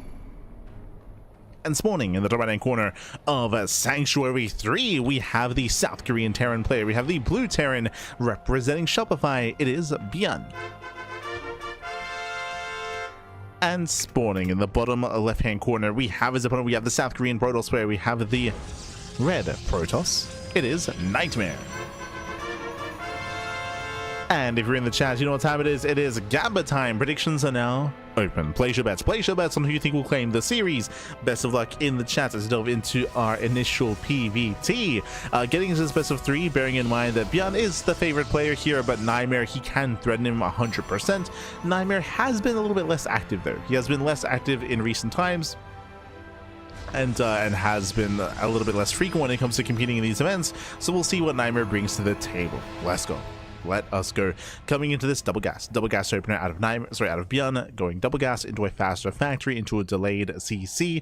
A little bit surprised considering how safe the natural is. Sure, the rush distance, I mean, this isn't the largest map out there, but the rush distance isn't too bad, and we have the high ground CC, so I was expecting greed coming into this, but we have a bit of a safer and more aggressive approach out of ByuN instead. Interesting. Meanwhile, welcome to Sanctuary 3. As I mentioned previously, here we do have the high ground at natural expansion. Shout out to Monster Energy, of course, for sponsoring the Team Liquid map contest. Likewise, shout out to Shopify as well. Bam! There we go. Shopify also sponsoring this event as well. I say this event sponsoring specifically the Team Liquid map contest. But again, we have a much more secure 2-base setup. The third base is a little bit more open, a little bit more exposed, specifically when it comes to this area in between the natural and the third, which can be taken advantage of. Outside of that, the third base is relatively secure. It does have a wider entrance into the third and a very direct path across the map as well. We saw this come into play in the Sword of versus Art series, but to be fair, there was also a unique game where Art was faking a third base and faking an expansion and went for a 2-base all-in instead and caught Sword of with his pants down. We'll see how NightMare and ByuN will approach Sanctuary and whether they do embrace that aggressive nature to them. I feel like they will. In general, the meta in recent times has been very aggressive, and likewise NightMare and ByuN also thrive in the mid game as well, so we're expecting mid game aggression. Behind this, Twilight Council open out of NightMare. Twilight Council into Blink. We'll see how many gateways that NightMare does commit into, whether it's 2-gate Blink, 3-gate, or 4-gate Blink Stalkers, whether he goes for something more aggressive or something more standard. Eyes are on NightMare. As ByuN is looking for a way in.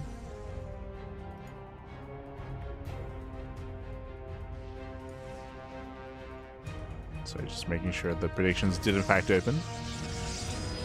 Meanwhile, Double Reaper behind the entrance in towards the natural base. Not bad. Gets one, gets two.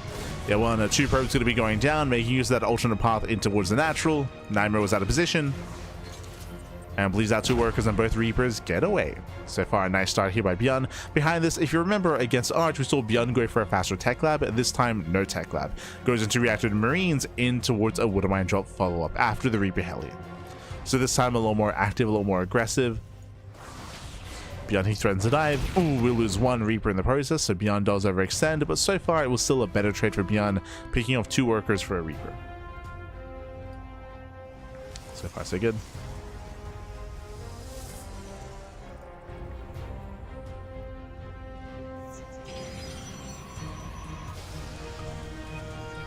Wouldn't mind, it does move in position.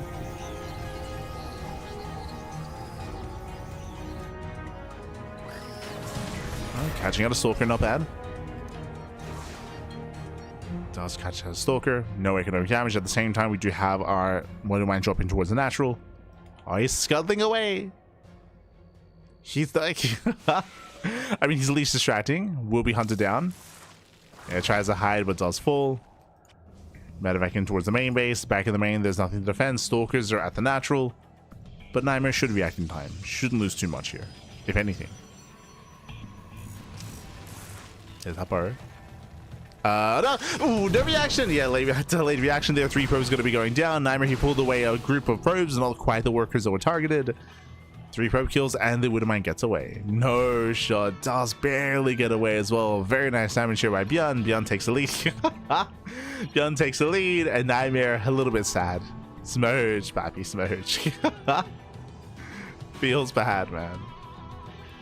As ByuN gets away, NightMare going for the low ground expand. Okay, you have my attention. Low ground third.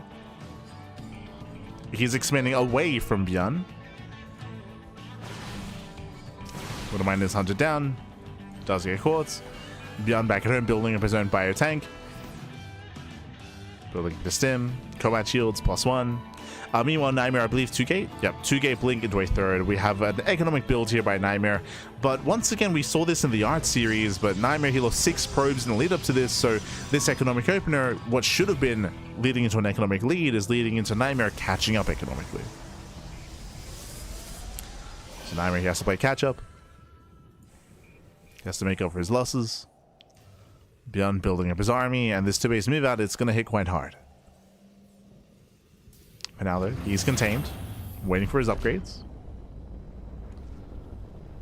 Here we go.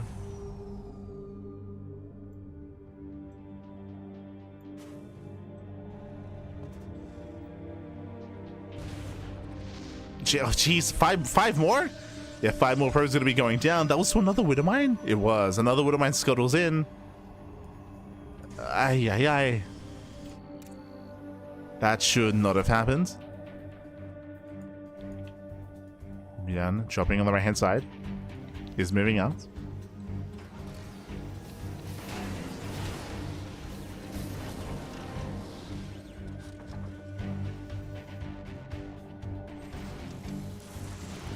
Oh.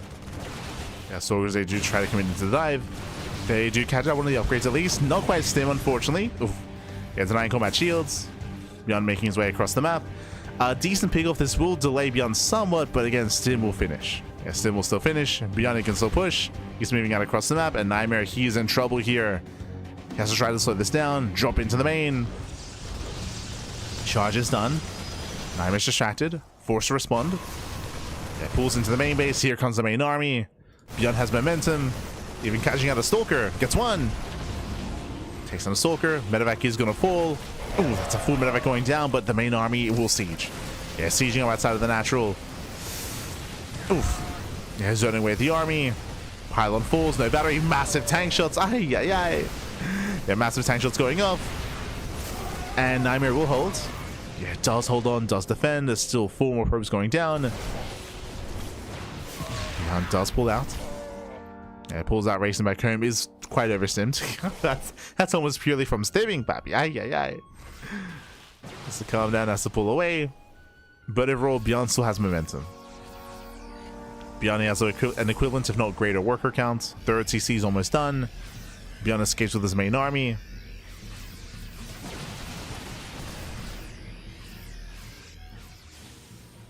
And NightMare is still hurting. He's still hurting. His 4th is late. The economy is delayed. Here comes the second wave for ByuN.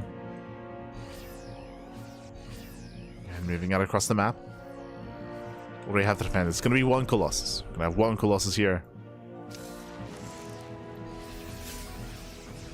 Oh, the flanking Raven! Lands the armor shred. The Widow Mines! Oh my god, Widow Mines, they punish the Zealots. They just melt. They evaporate. ByuN commits in. Yeah, picking up more charge lots. They just cannot engage. So many Zealots going down. And NightMare still has no 4th expansion, by the way. Still no 4th. He's just being choked out here. Barely an economy. Leading out more Zealots. Now getting within range of the Nexus. And you can see ByuN trying to bait out the Colossus. He's trying to bait him out. And then dive. And now he dives. Now he dives in. The Colossus get out of here. It does pull away. Pulls away in time. The Immortal falls. Still heavy losses here for NightMare. And NightMare just cannot engage. It's just such a hefty army. It's so Marauder heavy. No. The Colossus, they're so fragile. And they're finally going to go down. As they pull back to the battery. ByuN just stims. And he wins. Takes on both Colossus. Heavily overstimmed, but it's fine. Oh my god. Denies the warp in. And with that, GG gets called. ByuN takes the lead in the series. GG. Whew. GG, well played. Again, ByuN, he was just in the driver's seat the entire game. 6 probe kills early on was brutal, losing 6 workers to the Reaper Widowmine. Likewise, saw another 5 probes going down. That was 11 probe kills in total. And remember, NightMare didn't go for an aggressive build, he went for an economic one, so he couldn't even counterattack because of the low gateway count. He was only on 2. Only 2 gateways, went for a faster third base, but he lost his economy, so he had to catch back up economically. He had nothing to work with. His stalkers, he was at least able to deny combat shields. That's all he did though. He denied combat shields. The push was still terrifying, and ByuN snowballed out of control. Snowballed out of control, moved that across the map, and could not be stopped. GG. GG, well played. Another big moment, of course, because of all the aggression that was going on, was the drop into the main. ByuN, that drop into the main base killed 1 stalker, didn't really do much damage, but did distract, and it allowed for ByuN to push in between the natural and the third base, to siege up his tanks, to get a better fight, and to get that ball rolling. But let's go now. We're going to be loading into game number 2, and spawning in the bottom hand corner of Wave Breaker, we have the blue Protoss player. Sorry, the blue Terran. The blue Terran player himself, the South Korean Terran representing Shopify. It is ByuN. And spawning in the right hand corner, we have his opponents. We have the red Protoss player, the Protoss player himself, representing Streamer Zone. It is NightMare. Here we go. Because we are going to be opening up, we are going to be settling in. How's it, Master Protoss doesn't even lose a worker to quick burring, while pro gamers lose them all the time. I mean, bearing in mind that one is not quite like the other, there are always instances where, say, a quote-unquote like lower overall well-rounded player can excel like in a certain aspect, like when it comes to individual unit micro, but bringing everything together does take a lot more skill, of course, and there's also a lot more going on when it comes to what is being done across the map, what they're doing themselves when it comes to their build of choice. There's always a lot more of a distraction, I should say, coming into play, just because there's a lot more going on both defensively and offensively, from a Protoss player at a higher caliber of play. And likewise, as you mentioned as well, like you can have a player like who's like Masters or even Diamond who has like hyper sick micro when it comes to like the Reapers, for example, but when it comes to like a longer expanded game, like that's where the skill set required is a lot higher, of course. But here we go. Here we go.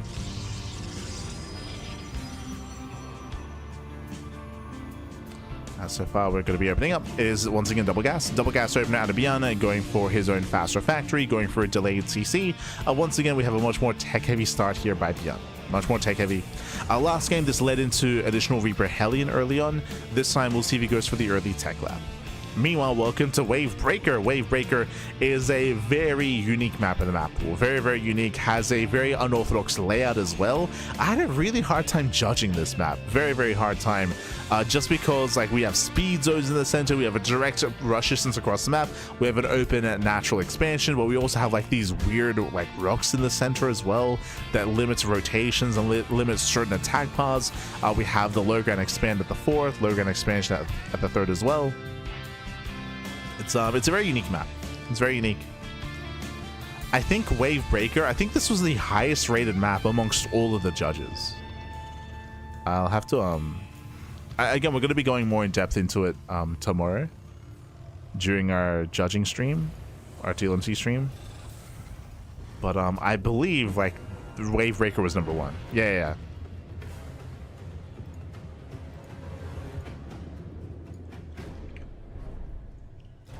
Highest rated map.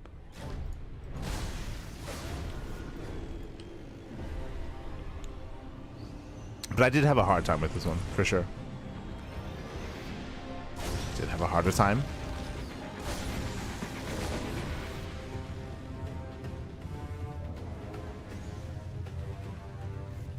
Otherwise, we have a Reaper Hellion, a will deny some mining the natural, catching out a probe. Does get 1 probe kill so far. Double Reaper into the main base. Can we get another worker? And looks like we may be able to. We can! Oof. We got 2 probe kills. Do we get 3?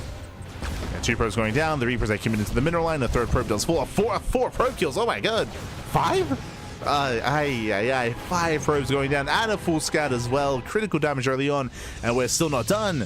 Okay, the Hellion backs off. Okay, now we're done. The Hellion pulls away, 5 probes going down. Here in the main base, we have 2-gate blink into a robo into a third base. But just like last game, NightMare does have a stifled economy early on, leading into a shaky mid game. Oof. Now, this is slightly better for NightMare. Again, last game, he lost 6 workers at the start of the game. This time, NightMare loses 5. So, slightly better, I suppose, but we're still not quite done. Here comes a follow-up. It was for the early tech lab. Earlier tech lab into Cyclone drop. There we go. I remember earlier I was like, oh, this time we lost 5 probes. 6 probes have gone down, just like last game, and we're gonna get even more actually. Yeah, drop into the main, cashing out another Stalker. Oh, quick blink, nice control, going for the Cyclone. Cyclone does full, and NightMare holds. NightMare, he will hold on. Marines being cleaned up. NightMare does hold, winding it back here. NightMare bleeding out 7 pros, but he did trade, right? He traded, catching up the Cyclone, cleaning up the Marines. At least the medevac does make it back home. NightMare is still in a rocky position here, but could have been worse. Behind this, ByuN is building up into a stim timing once again. Stim, combat shields, his bio tank. Unlike the previous map, this main base here on Wavebreaker is very safe. It's very safe and very secure. Very often there's like an alternate way into the main base from the third location. But as you can see here, there is none. The main base on Wavebreaker is very safe. It is behind the natural. Behind the natural expansion. So Blink Stalker aggression is non-existent. You just cannot aggress upon the main base with Blink Stalkers. To compensate for that, the natural is very open. It's very open, very wide. But that would only be really applicable against, say, like a charge-based opener. Speaking of charge on the way. This time, no Colossus, going into Storm instead. Storm is on the way. Risky maneuver. Ooh, medevac gets caught out. Going for the tank. Tank is hitting low. Can he get it? He can. Tank goes down. Massive pick off. Tank and the medevac. And NightMare is holding on at the same time across the map. But Hellion to get 2 probe kills. But ByuN bleeding out 1 tank is huge. Down to 1. Does catch a Stalker. Pushing through the center.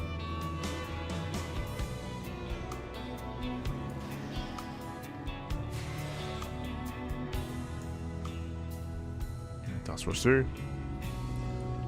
ByuN, he doesn't quite commit. Again, losing one of those tanks does take away a lot of pushing power, so ByuN, he backs off, and he goes to drop play instead. So, a very mature reaction here by ByuN. As I mentioned before, ByuN ideally wanted to go for 1 big push, but losing a tank means that he cannot do that anymore. So, ByuN has been denied, settles for drop play, and now we have a higher chance of NightMare holding and defending, and stabilizing. Third CC on location for ByuN. Double drop into the main. Dust him into the mineral line. Ooh, NightMare's out of position. Yeah, NightMare, he's late, he's out of position, late rotation. Double drop outside of the natural, outside of the third. And this is getting out of hand. 9 to 10 probes at the Archon. Oh my god, the Archon goes down as well. And NightMare's falling apart. He's falling apart here. Massive damage. 10 probes, the Archon, all the Zealots. At the same time, we still have another army waiting outside of the bases. Ooh, catching out a Stalker as well. Hyper efficient trades. ByuN doesn't move in. High Templar Storms are waiting for him. But ByuN should be feeling very good about that damage. In total, 19 probe kills. NightMare has been crippled. The one thing NightMare has is Storm. If he can land some juicy Storms, he can maybe hold on. But there are too many Marauders. Yeah, Marauders, they built a tank. It's a heavy Marauder army. Tanks are pushing forward. And Storms are not going to be good enough. Not anymore. Only 2 High Templar. Auto tower harass into the main. Tank shots going off. Moving into the mineral line. Kiting well against the Zealots. Yeah, kiting well. Still 9 probes going down. Rotates over towards the natural. As we mentioned before, this is a very accessible natural expansion. This area here is just so wide. What that means is that there's less of a chance for the army to clump. That means that ByuN's army, that it just should not clump up. And Storm's going to be less effective as there's just more room. More room to spread, more room to pull away. NightMare trying to catch reinforcements. And where are the storms? There is none. Zealots are coming from behind. Okay, tank gets surrounded. It's going to be a one-way trip. ByuN commits in. And he does trade well here, but he should be forced to pick up. Ooh, snipes a robot. Snipes a robot, pulls away. Behind this, fully saturated here on 3 bases. ByuN, he has a greater economy. He has a larger army. And ByuN, it's getting out of hand. It's just getting out of hand at this point. Again, just so many economic losses for NightMare translates into such a small army. And that's why we have that supply disparity. It all just comes down to the economic damage. It all comes down to the economic losses. And that translates into ByuN having a 50 supply lead. NightMare trying to claim a 4th base. It's very late 4th. And ByuN's got EMPs. He's got his ghosts. He has the answer to the storm. How many storms? 5 High Templar. A decent Templar count. But ByuN has the counter. Comes down to the unit micro. Zealots, they spot the main army. NightMare getting in position. Let's go 2 High Templar with the main army. The other 3 behind this. Army gets spotted. Army gets spotted. ByuN is moving in. Zealot on my into the 3rd, but there are reinforcements back at home. And I'm curious, where are the other 3 Templar here? Okay, we have 3 Templar here with the main army. Ah, okay, there we go. Templar back at home in the main. That's curious. And ByuN is only posturing. He's not committing. He's soon to max out. Soon to max.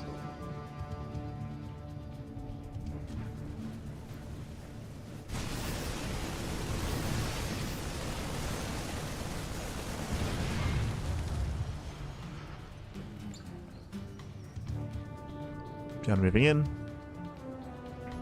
Does what the main army. Shows his EMPs.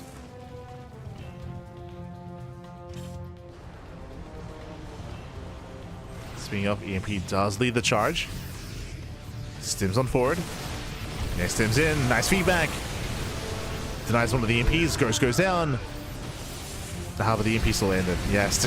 Never mind. Yeah, still did land. No storms. We have 1 High Templar coming in. There's another 3. The storms are coming. ByuN has to respect it. And he's kiting well. Yeah, he's kiting well against the Zealots. Ooh, does bleed out a couple of ghosts. That's 2, 3, 4 ghosts falling. Heavy losses for ByuN, losing all of his ghosts. All the ghosts go down. NightMare, I will say, is spread very thin. I do feel like ByuN, if he did go for some drop play, he'd be quite successful here. But right now, he's just focusing on the main push, the main army. Keeping up with NightMare. Oh, a couple of feedbacks connect. Yeah, NightMare, he's been on top of his feedbacks.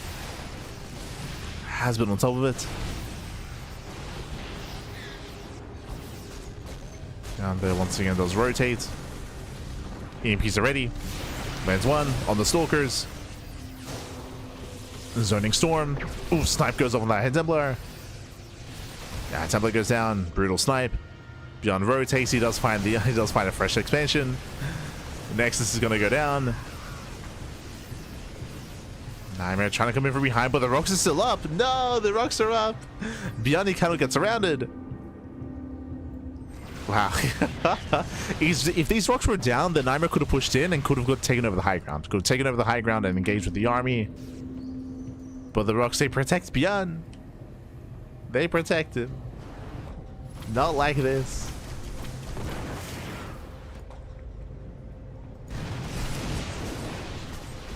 Then he races back home. NightMare's pushing. Where are the Templar? Okay. We got 2 Templar with the main army. EMPs, oh, don't quite connect. Catching out the Colossus. Storm's coming in. Storm is zoning. Both armies are maxing out. ByuN still has momentum. He's going for his own split push, but we have plenty of zealots here on the top side. Plenty of charge lots. NightMare, he's ready. Even catching out a ghost. Ghost gets caught. NightMare, he's holding. He's holding, he's defending. ByuN claiming his 4th base. Planetary is up. 5th base on the way as well. And we have a game. For the most part, ByuN has still been ahead for the majority of the mid game for sure. But NightMare has built up his Colossus. It still comes down to the main army fight. Comes down to the EMPs, the feedbacks, the storms, the positioning. For example, NightMare is threatening the base on the right hand side. At the same time, has a massive counterattack force as well.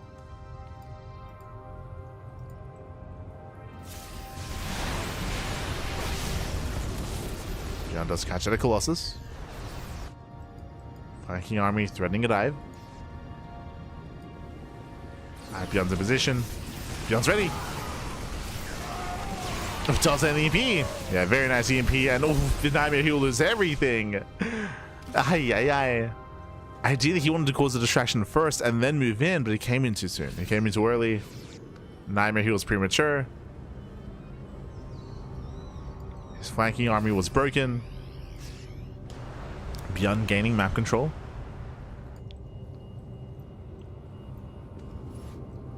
Oh, rushing past the storm.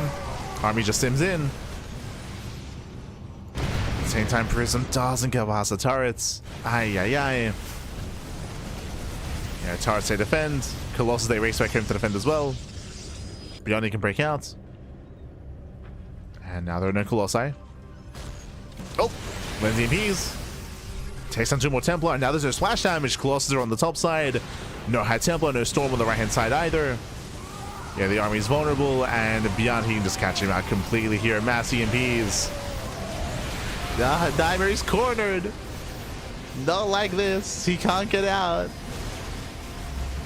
You see NightMare, he's racing back home. He's trying to rotate. Mass Knight's popping up. Storm does land. Yeah, Storm does land, but a brutal fight here as NightMare, he just plummets in supply. NightMare being pulled apart here. He was spread too thin. Again, it was crazy to see him rotate with the Colossus. Like, to see all 3 Colossus rotate to the top side was insane. So he could not defend against the main army. Flank comes in, takes down a Colossus, gets 1, gets 2. And that's it. That was it. That was the entire army here. Now we're down to a handful of Blink Stalkers. ByuN pulls away. Again, NightMare, he had almost stabilized. He was catching up. He was soon to max out. Never quite got there. Not quite. Pero casito. And now ByuN's just firmly in the driver's seat. ByuN just took down one of the bases. Now we can just rotate, keep pushing. Knock down more expansions. He still has a very high ghost count. 10 ghosts.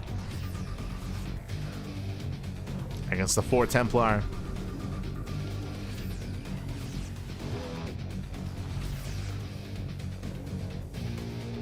Moving in. If EMP lands on the High Templar, we still got 3 Templar left. EMPs, they keep landing. Okay, decent storms, but that's all we had. Yeah, just those 2 storms. ByuN just rotates to another expansion. He just rotates. Yeah, stimming on in. And this should be the final army here for NightMare. He just has no buffer for his Colossus. Colossus goes down. There's 1 Colossus left. No more storms either. No storms. No High Templar. Mineral line goes down. And ByuN just stims it. Just stims on forward. The Zealots, they're buying time. The Colossus are able to add a little bit of DPS here, but the base will still fall. There's no saving this expansion. 40 probe kills. Insane damage. And with that, GG gets called. ByuN, he will claim the series suited 0. ByuN, he will advance on into the grand finals. GG. GG, well played. Both game 1 and game 2 had similar tales here, where NightMare had a very shaky early game, losing a lot of workers early on, once again losing 19 probes in the early to mid game, and NightMare could not sustain those losses. He fell behind. ByuN gained momentum. ByuN took a massive supply lead. He was up like, what, 40-50 supply in the mid game, and that led into ByuN gaining map control, having a comfortable 4 and 5 base setup, and of course maneuvering, trading with the army, and NightMare never quite was able to catch up. NightMare, who was close to maxing, I think perpetually he was still behind 20 supply. He also had no bank because of the low economy, because of the rough early game, and one wrong move and everything just fell apart. Everything just fell apart there.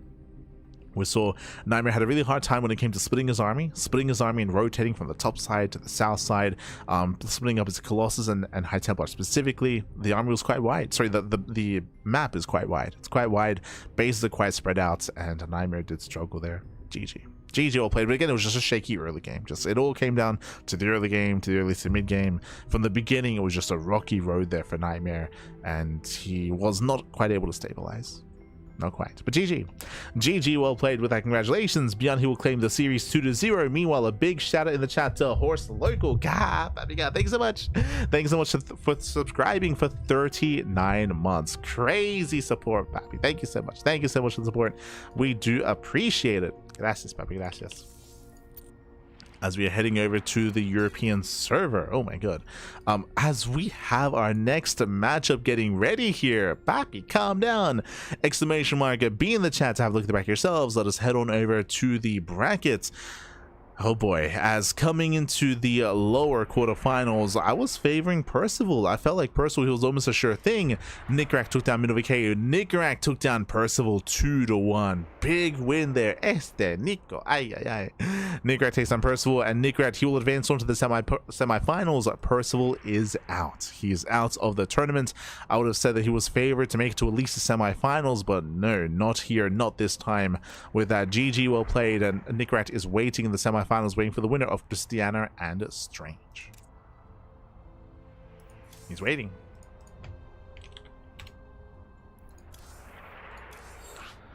And speaking of, looks like we have a series. We have a matchup here. Let's go. We are going to be jumping in.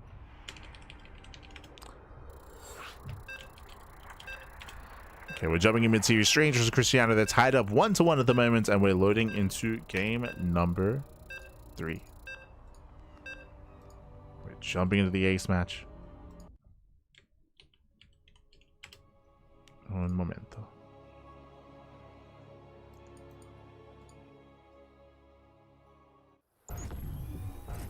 Okay.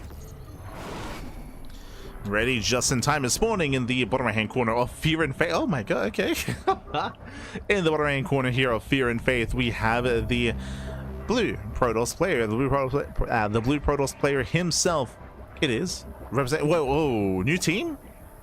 I thought that it was only GG Machine, Young Yakov, Nickrak, and Shameless, but looks like another player has joined their ranks, also representing Stowny Balls. It is Strange. And spawning in the top right-hand corner of Fear and Faith, we have the Polish Protoss player representing onside. It is Christiana. And if you're in the chat, you know what time it is. It is Gamba time. Predictions are open. Place your bets on who you think will claim the series as we are jumping into our best of 3. We're jumping into our ace match. The winner of this series will face off against Nickrak in the semi-finals. Let's go. Here we go.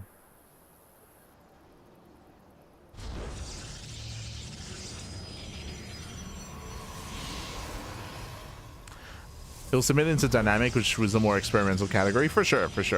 It's crazy, crazy. Wave Breaker specifically. But welcome to a 4-player small map, and Christiana does scout immediately. But you can spawn in bottom right, top left, and bottom left as well. 4 possible spawn locations, but we have close spawns. We have vertical spawns here for Christiana and Strange. And Christiana, he found his opponent early on. He's going for the proxy. So 2-gate opener back at home, 2-gate into the cyber core, second pylon is missing, and Christiana is setting up here on the left-hand side of the map. Bearing in mind that Strange, his second pylon is in his main, and he has yet to find Christiana. True. as you have to find him. Now, bearing in mind, some way to counteract the inability to scout on this map, or the difficulty of scouting, is this monorail system. You have these monorails, you have this tubing system to send workers to each corner of the map for faster scouting, but Strange has yet to really confirm Cristiano's location, and the proxy is upon us. Going proxy Stargate, not Robo. So we have an aggressive build here by Cristiano, not a one base all in. Going for the proxy Stargate. With this, he's hoping for economic damage. The initial probe does move in for the scouts, and Strange should confirm that a pylon is missing. It does confirm. Something is wrong, something doesn't quite add up. And Strange did go for the faster nexus. Jesus, sorry, just straight gate cyber expand. Oh my, I just assumed it was a 2-gate opener. Hyper greed here at a Strange. Hyper greed, and Cristiano, he's aware of it.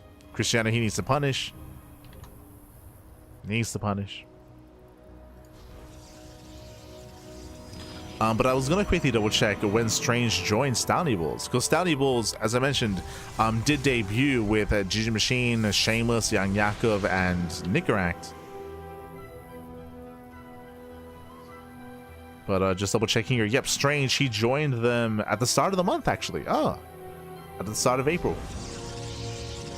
Okay. Didn't know. Did not notice. Meanwhile, Double Adept does shade in. Getting one probe kill so far, just the one. Mass Sentry does defend.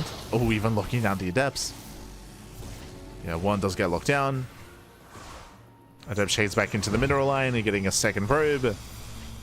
And here comes the Oracle. The Oracle in towards the main. No battery. Yeah, no safety battery. No defensive setup. Getting 1, 2, 3 more probe kills. Barely not getting a fourth. Oh, that does get. Oh, we just sacrifice 9. And 9 probes going down. A nice economic damage here so far. Bearing in mind that Strange did have the economic lead. Now we're coming in with a second Oracle. Moving in with a second. Strange, he moves out. No, he moves out. Once again, he's exposed.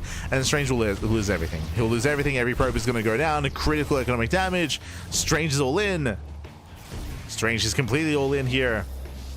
And back at home, what do we have to defend? We abandon. Yeah, Cristiano, he just abandons the low ground. Pulls into the main base. Batteries on the way. But is it too late? Is it too late? Keep going. Keep going. Settles the pylon. Pylon goes down. There's no sentry on the high ground. We need to keep pushing. Now there is, though. Yeah, now there's a sentry. And with that Strange, he cannot move up the ramp. And that's 20 probe kills. 20 kills across the map. Strange, he's crippled. Now, thanks to his sentries, Cristiano cannot move down. He cannot move down the ramp. What would happen if either player tries to move up or down? You force field. You just force field the ramp and you just cut the army in half. Speaking of, getting one. Okay, there's a battery. There is a battery in position. Cristiano, he will hold. But again, Strange has 2 bases. He has 2 Nexi. Recalls back home. Oh, the Oracle takes a lot of hits. The Oracle goes down. Cristiano still has a worker lead, but Cristiano, he's oversaturated. He's not mining efficiently. Cristiano is not mining.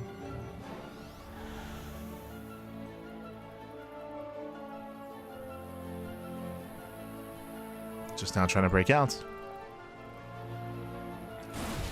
Double F, they shade into the mineral line. Getting 1, 2, 3, 4 more probes. Still keeping the economy in check. But in a longer game here, Strange will eventually take over. Okay, pulls away. Strange, he pulls back home. I'd have to say wander in. Gets 1 more probe. Just the one. Catch out 1 more worker. Cristiano pulls away.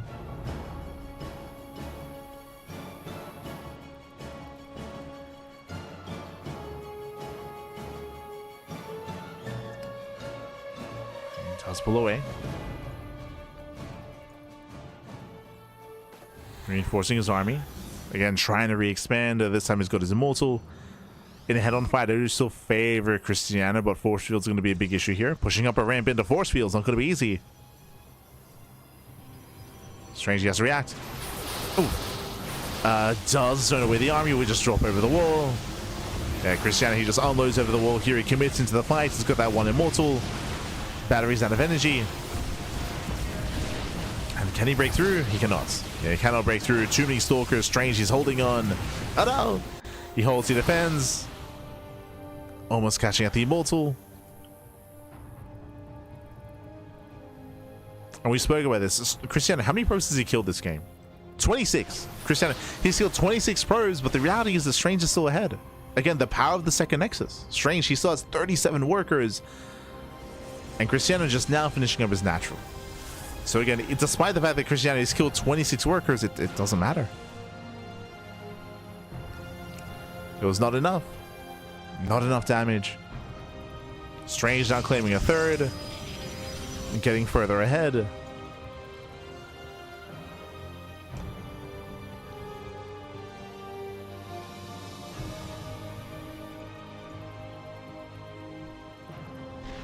Just getting further ahead from here. Cristiano, he's desperate for damage. Goes to the double drop. Does catch a stalker. Gets one, gets two. Gets three. Okay. Just barely three stalker. Oh, the prism is getting low. Oh no, the prism. Oh my god. The prism barely gets away. Whew. Does pull out. Does recall. Cristiano has a secondary army here outside of the bases. Now, what I will say is that Cristiano does have a large army to work with, right? He's got 3 immortals. That's a heavy immortal count. With 3 immortals, Cristiano, he can still win a main fight, but he has to soon. The longer this goes on, the worse it is for Cristiano.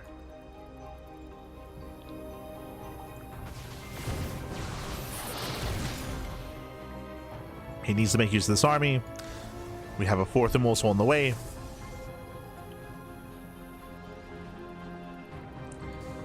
Cristiano, he's rallying everything across, pushing towards the natural.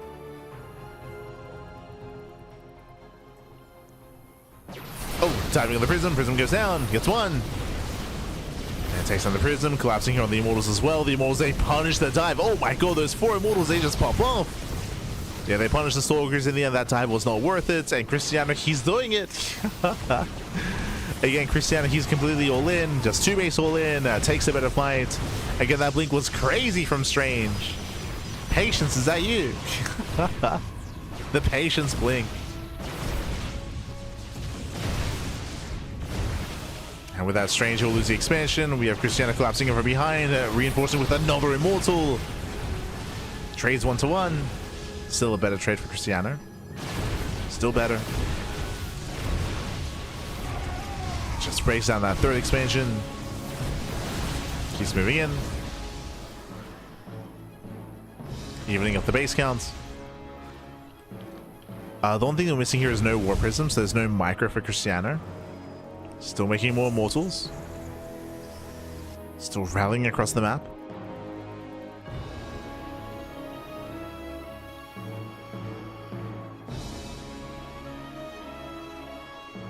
Cristiano now pulls away, claiming his own 3rd, maintaining that immortal count. Now, a way to recover here, as this is a very heavy immortal stalker army, is going to be charged, but as I say that, Strange is getting charged, so is Cristiano. So Cristiano, he's also refining his army composition. He'll have his own zealots to meet those of Strange. As Cristiano moves out, Strange moves in. And Strange can force Cristiano back home. Yeah, dives on the army, dives on the base. Cristiano, he commits. Base trade. Let's go. We're committing across. Oh. Doesn't push up the range. There are 3 batteries. There are 3 batteries on the high ground. Settles for the 3rd base. That is a cancel. Oh, Cristiano, he recalls actually. They both recall. God damn it. Strange recalls to the main base. Cristiano recalls to the natural. They both recalled. Aye, aye, aye.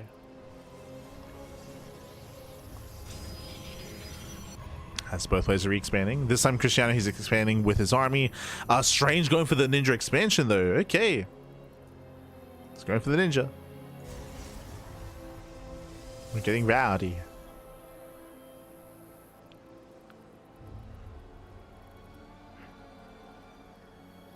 Prism rallies in. Chopping off charge lots. Jesus, the reactive warp in. Cristiano, he will be able to defend back at home. Turns most of his army back around. Strange pushing forward and going for the expansion. Again, just mainly causing a distraction here. Diving on the sentry. Takes down the pylon. And will force a cancel, actually. Force was isn't over the army. It's a denial of the third. 5 probe kills. Strange, he's still in this. He's still in this game. We're here catching up more workers. And Cristiano, he still has that high immortal count, but he's not making use of it. He's not making use of the immortals. Strange still amassing. Getting his own second immortal. Building up Archons. I think I still favor Cristiano in a head-on fight just because he has 5 immortals with his army. I think I still favor it currently. But with a faster third base, we should be seeing more Zealot reinforcements. And then lack of Archons is going to be hurting Cristiano. Without those Archons, he has no secure way of dealing with those chargelets.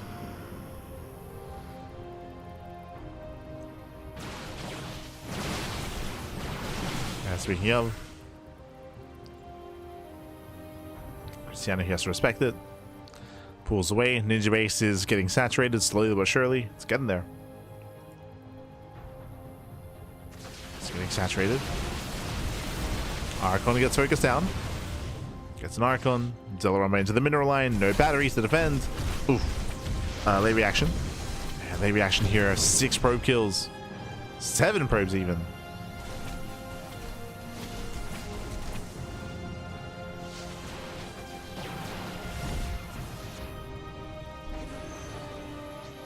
Probes going down. That was the Prism recalling back home. Yep, War Prism did recall. I don't know if that was necessary, to be honest. But sure.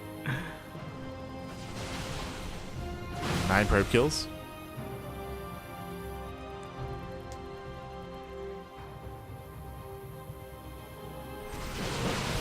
Santa catching out 9 probes. Guides back home. Still has 5 immortals. Is that going to be enough though? Now Cristiano has Archons. Zelsa busts into the mineral line. We have a decent concave here from Strange, but the immortals are moving in. They're trying to at least. Yeah, they're trying to push in. Chargelets, they can't quite make their way through. Not yet. Immortals are exposed. Gets 1. Yeah, gets 1. Gets 2. The immortals are going down one after the other. And with that, Strange is overwhelming. Gets 1, 2, 3, 4 immortal kills. What a mass. Gets the final immortal. Final immortal goes down. And that was all that Cristiano had. That was the backup of his army. The high immortal count. Not anymore. Not anymore. Strange taking that away from him. At the same time, that's going to be 14 dead workers across the map. At 12 probe kills as well. Both players are hurting. Both are hurting, Pappy. Oh, Strange keeps moving in. Jesus. Bleeding out all of his Archons. Yeah, heavy losses here for Strange. Strange does overextend.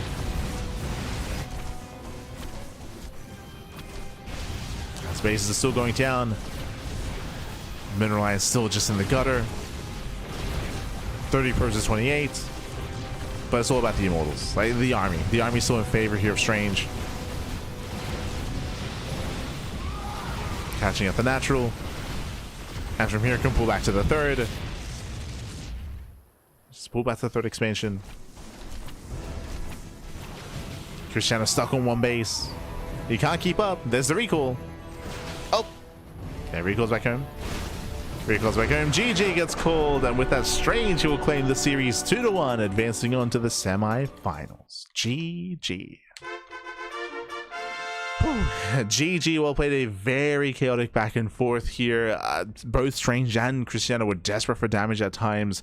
Cristiano, who was doing so much economic damage, but Strange went for a fast natural expansion, so Cristiano here was able to recover economically, even take a lead economically, and just maintain that lead as well. From there, he had faster third bases. Cristiano tried to expand. We had that back and forth, both players losing bases, losing mineral lines. Very chaotic, very chaotic between the two players. But in the end, Strange was able to out-tech. He was able to have a stronger economy, have the ninja base factor in as well. True, there was a ninja expansion, so boosted economy there for Strange, and with that he was able to just overwhelm Cristiano, catch out all the immortals. GG, well played, congratulations Strange, you will claim the series, and now we have our semifinals ready. Remember, ByuN is still waiting for the winner of this semis. It is going to be a best of 3 between Strange and Nicaract. Let's go.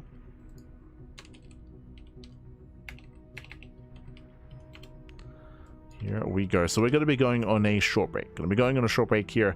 When we come back, we'll have our semi-finals. Again, it is going to be a best of 3 between Nicaract and Strange to face off against ByuN in the finals. We'll see you soon.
And welcome back, everyone. Welcome back. Welcome back to the semifinals. The semifinals are semifinals here of the Sparkling Tuna Cup number 129. We're here. We've made it again. We already have one player waiting in the grand finals. We have ByuN waiting in the grand finals for the winner of this series. And will it be a TVT or a TVP finals? We're here to find out. We're here to find out. As spawning in the top right-hand corner of Washout, we have the red Terran player. We have the red Terran representing Team Stouty Bulls. It is Nicaract. And spawning in the bottom right-hand corner, we have his opponent. We have his new teammate. So we have the blue Protoss, also representing Stouty Bulls. It is Strange.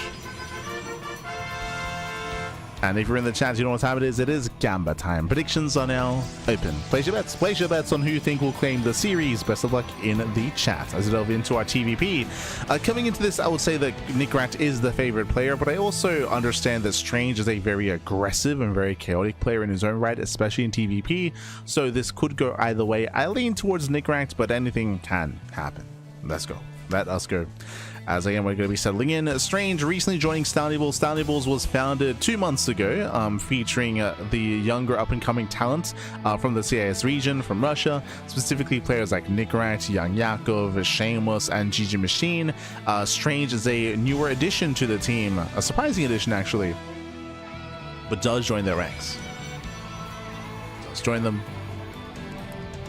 and we'll see how the two compare. Oh boy. So now economic opener out of Nicaract, going for the Rax expand. Meanwhile, likewise, Gate expand out of Strange as well. Welcome to Washout. Washout is a map that I'm sure you've seen before, is a little bit more played out, has been featured for now 2 seasons in the TLMC and featured quite heavily in Pigster Cups alongside that. When it comes to the features of the map, we do have destructible towers, the towers that can break down some of these, I should say, the main feature of this map is that a lot of these fringe expansions have hybrid bases. We have gold patches here, gold patches here, gold patches everywhere, no full high yield bases, but a hybrid expansions nonetheless. A way to counteract that hybrid expansion and the amount of greed or the amount of wealth in these expansions are the destructible towers. You can knock down these towers here, towers here, towers here as well. There are towers at each of these expansions on the bottom right and top left hand corner of the map, and once knocked down, they will destroy mineral patches. In the past, they used to destroy the high yield patches. Now they only destroy the regular patches. So the high yield patches here are safer. A little bit safer. Honestly, I really like the concept. It's basically just an alternate option to harass with. So when you come in with like a harassing drop or like a run by, for example, you can go for the mineral line, you can go for the expansion, or you can try to whittle away at the tower over time to knock it down to destroy mineral patches themselves. So just another option when it comes to like harassing, when it comes to engaging, when it comes to applying pressure. Likewise, the main attack path in the center does open up over time. We've got a lot of rocks, and they eventually get knocked down, eventually opening up that center. The initial base layout here is relatively secure. We have an open entrance here towards the northern vertical expansion. A little bit surprised to see Strange expand away from Nicaract. Likewise, this area here on the high ground, this is also a little bit more accessible here to the aggressing player. Narrow entrance, which does open up over time. So no longer a mid game and a mid to late game. That's where Nicaract can be more active and more aggressive. Or I mean, either player really. For now going to be opening up with a mine drop. I'm moving out. Remember, it was a more economic start out of Nicaract. Hallucination does confirm the drop, and Strange should be getting ready. So far, he's got a safety battery in the main base. Sentry Stalker in between the main and natural to react and to respond to whatever comes his way. Oh, and we're going for a hold up. No Twilight Council. Robo opener into a third base, a very fast third into a bay. Hyper greed out of Strange. My apologies. I was focusing a lot more on Nicaract on the map itself, but Strange going for a very strange build here. Hyper greed. Drop comes in, zones away the mineral line. Ooh, catching out a Stalker. Yeah, one Stalker and just the one probe. No major damage here. But again, insanely fast third. It's already getting saturated. So Hypergreed out of Strange going for the fast third base, followed by the Immortal into fast Colossus. So hyper greed here. If Nickrack were to go for an early all-in and early aggression, he could punish, but Nickrack hasn't confirmed the build. I mean, he saw the bay, okay, he saw the bay. So Nickrack, he has an idea. And Nickrack, he needs to punish this in some way, otherwise Strange is going to get out of hand. And Strange making 3 probes at a time.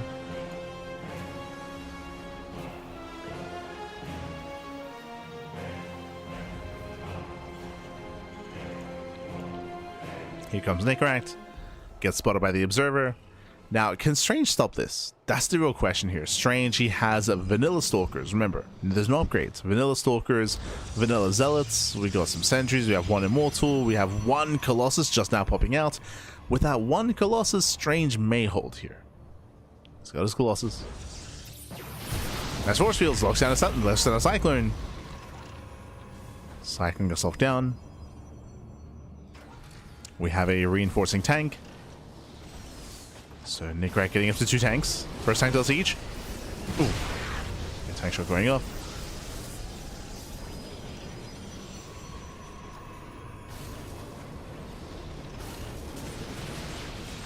Nickrack moving further in. Getting within range. Massive tank shots. Colossus getting low. Colossus is getting low, but now there's a second Colossus. Now to 2 Colossi. First tank getting caught out. Does get targeted down. Not bad. Gets 1, but ooh, gets punished. Yeah, Marauders ace them in. They get 1 of the Colossus. Tank shots going off. Yeah, brutal tank connections. And Nickrack, he's doing it. I was concerned here that Nickrack wouldn't be able to punish. Again, this was a hyper greedy build here by Strange, and Strange, he does not get away with it. Marauders ace them in. The battery's out of energy. Yeah, the battery is out. Oh. He's so close to diving on that Colossus. There's the energy overcharge. And really, Nickrack just has to maintain this position. Over time, he will kill the expansion. Oh, no, he's backing off. Yeah, no reinforcements. Lacking reinforcements here. For now, Nickrack does pull away. He does not break the expansion. This was good damage, but he fails to kill the 3rd. I mean, it's a very mature decision. Like, Nickrack, he doesn't know when the upgrades are finishing. Charge, when it does finish, like, that would be an easier defense from Strange. Nickrack plays it safe. He does play it safe. He's going for drop play.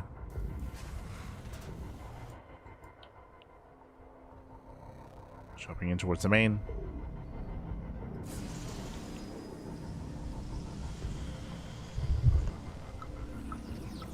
Strange is ready.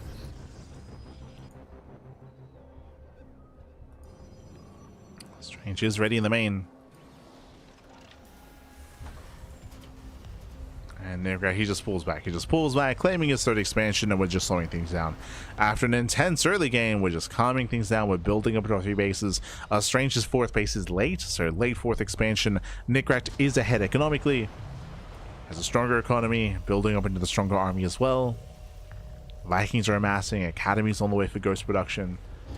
I do favor Nickrack's position currently, but we'll see where Strange takes us from here.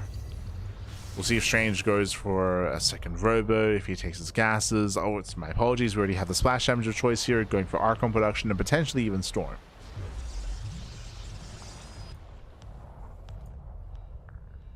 I think I'm slowing things down. I think I'm slowing down. Strange, he needs time to get his 4th and then soon to be 5th base up and running. Okay, he's built up to 4 Colossus. That's a lot of splash damage. So there's 4 Colossi. We'll see if he can get up this ramp. Let's push outside the bases. EMPs are now available here for Nickrack. Now, the ideal would be Strange gets up the ramp, he does distract the main army, and then he peels up Zealots into the mineral line. Speaking of, yep, headed for the mineral line. But the main army doesn't move in. Strange not coming in from behind. Only engaging with his Zealots, though. Okay. Ooh, Colossus almost punished. Yeah, Colossi, they cannot engage or too many Vikings, and in the end, Nikrat, he will hold. He holds very nicely here. Doesn't lose any SCVs. And Strange has to pull away. Pulls away. There was potential, but again, the Viking was just too high. The Colossus, they did nothing. We have 14. Oh my God. 14 Vikings. That's plenty. They can one-shot. Ooh, and they do. Their Prism goes down, and gets 1, gets 2 Colossus, getting 3, getting all 4. You could argue maybe too many Vikings, but I mean, it works. 14 Vikings, down to 9. Shut down the Colossus. They're being rebuilt. Nikrat's moving in. Remember, there's no storm. There's no storm, no disruptors, no splash damage. Nikrat, he just stim. He can just stim and he can just win. The Impies are connecting. And there's nothing to be afraid of here. Without any splash damage, like what can the Protoss do? Nothing, Pappy. As the army just doubles out of control, GG gets called, and Nikrat, he will take game number 1. GG. Whew. GG, well played. Nikrat will take a lead in the series. Again, it was a very, very odd build here from Strange. Remember, he went 2-gate Robo into a 3rd. Hyper greedy build here by Strange, and then he was punished for it. We saw that Nikrat may not have killed, but he did cripple. He was able to catch out the Immortal, the Colossus, able to trade well against the army. Didn't kill the 3rd base, but did take a lead from there, and was able to translate that lead into the eventual push. So GG, well played. Nikrat, he takes the lead in the series, and now we're getting ready for game number 2. We'll see if Strange can recover, bounce back, and force the ace match. More importantly, what map are we letting into? Where are we dropping? Oh, okay, gonna be dropping into Defender's Lab.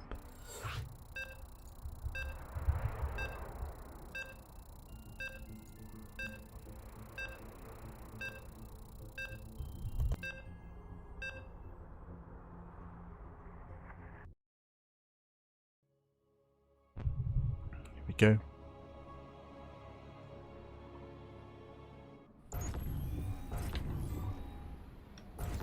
Jeez, okay. Spawning in the bottom left-hand corner of Defender's Lab, we have the red Terran player, himself, representing Stouty Balls, leading the series 1-0. It is Nikrat. Nico. And spawning in the top right-hand corner, we have the blue Protoss player, also representing Stouty Balls. It is Strange. He is Strange. True. Let's go. So welcome once again to Defender's Lab. We've seen this quite often so far here in the broadcast. Every now and then. So far, there have been a couple of maps that we have yet to feature. Quickly double checking here, what was our map pool for the tournament? We've yet to feature Exarch. So we've yet to feature Exarch, Rainfall is the other big one, and Void Storm. Those are the 3 maps we have yet to feature. To be fair, they're more extreme. I would say that Rainfall is hyper aggressive. Exarch is a 4-player small map, so a little more mid to late game oriented, and Void Storm is a little more chaotic as well with a healing pad. So they are a little more extreme, I would say. Void Storm, Rainfall, and Exarch.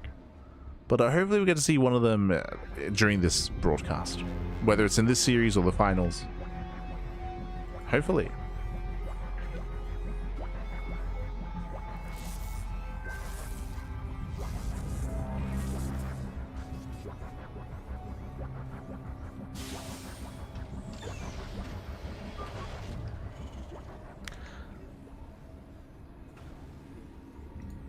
There you go.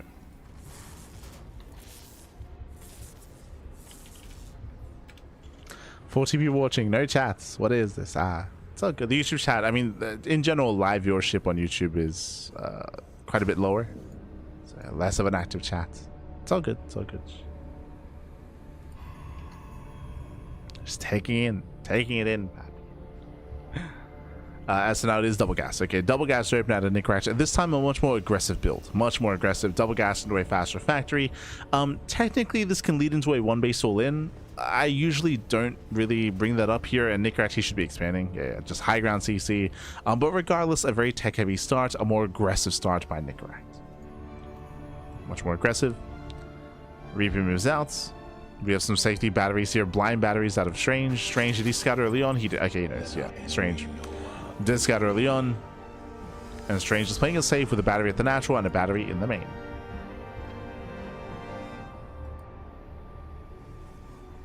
And this will keep Strange safe against, say, Reaper Hellion. Like, heavy commitment to Reaper Hellion. We have a tech of choice for the first time this series. Twilight Council opener out of Strange. Okay. Remember, last game was a robot opener. Robot opener until class 3rd. This time, Twilight Council. And how many gateways get thrown down? Nickrat and ourselves were on the lookout here. Is it 2 gate blink, greedy opener, 3 gate blink, middle of the road, or 4 gate blink, hyper aggressive? Shows the gateway count. Likewise, we'll keep an eye on the timing of the robot. So far, there's 1 gate in the main, a 2nd gateway here at the natural. Meanwhile, we do have our initial opener leading into early cyclone drops. Okay. So again, Nickrat, he doesn't go into any Hellion production. Straight for the tech lab, into cyclone, into drop across the map. Ideally, Nickrat, he does want to catch out, say, like a stray stalker, a stray adept, any stray units. That is the robo on 2 bases, so safer build here by Strange. It's being safe for now. Oh, we're just committing. Oh my god. This is basically an all-in. Hyper aggression here. Waiting for reinforcements. That's going to be the initial tank. So Cyclone into a tank, into Viking harasser, or into Viking reinforcements across the map. The reason why we're making a Viking here is because we're using all the production buildings to make as much DPS as possible. Land Vikings, they do add quite a bit to the army. So we're just rallying everything. So hyper committed, hyper aggressive here by Nickrat. He's pushing. Back at home, Strange is expanding 2 gate blink into a 3rd. Hyper greed. Oh no! Strange is being greedy, and Nickrat, he moves in. He moves in. That's not Tosis pylon, by the way. The pylon's under fire, and everything will be depowered. Ooh, massive pickup. Stalkers, they commit in. It commits. Does take down the Cyclone. Does take down the tank as well. Strange, he should be able to hold on here, but at a cost. At a cost of the entire mineral line. That's going to be 9 probes going down. Viking lands as well. Crazy damage. Oh god, 17 probes. 17 probe kills, and depowers everything as well. Sure, Strange, he has a 3rd that's on the way, but he gets knocked down to 25 workers. That is critical damage. This build from Nickrat may not have killed, but it does cripple. He does cripple Strange. Now, there's a bit of a give and take here. The upside is, of course, that Nickrat lost his tank, so his tank count was reset. Likewise, extra Raxes are delayed as well, so later Raxes, later upgrades as a result of that. Nickrat has a weaker transition into the mid-game, but Strange, I mean, he just lost how many? He just lost 17 probes. Was that enough? Bearing in mind, Strange to get away with his 3rd base, so he can make 3 probes at a time. Here we got attempted landed Viking harass. Strange does pull away. 1 probe. Only 1. That is not worth it for Nickrat. Strange is holding. Blinks into the main. Ooh, into tank fire though. Oh my god. Not quite worth it. Losing a stalker. And Stim is going to be saved. Tanks they defend. But again, you can see how late Stim is just because the Raxes were so late due to the build itself.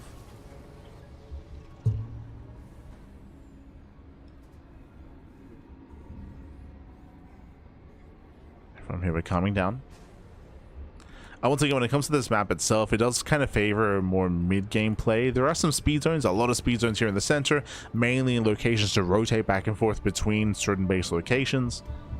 More applicable to the mid-game, but we're not quite there yet. Whether we get there or not, we'll see.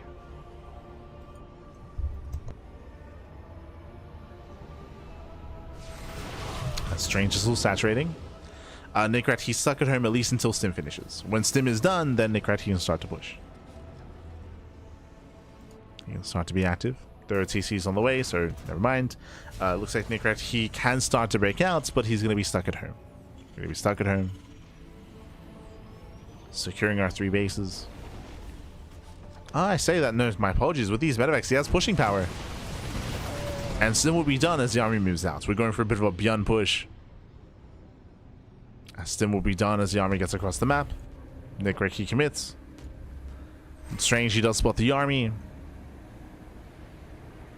And back at home, what do we even have to defend? We have 1 sentry, 1 colossus, a handful of stalkers. Again, due to the early economic damage, Strange has had a hard time transitioning into the mid game.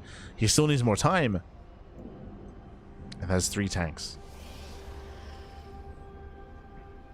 NightMare, he needs to siege. Okay, there we go. Does siege up.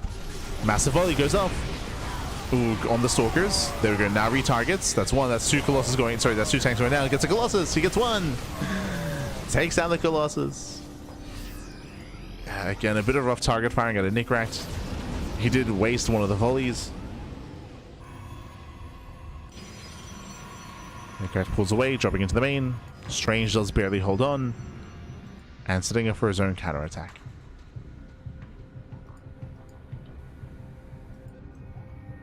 As NightMare drops in. As Strange is stuck at home, NightMare, he cannot freely expand. Claiming his third.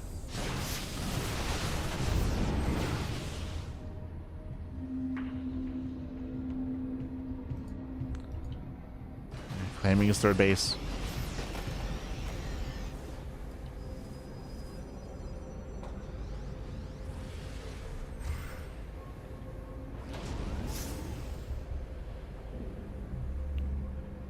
NightMare dusts him away.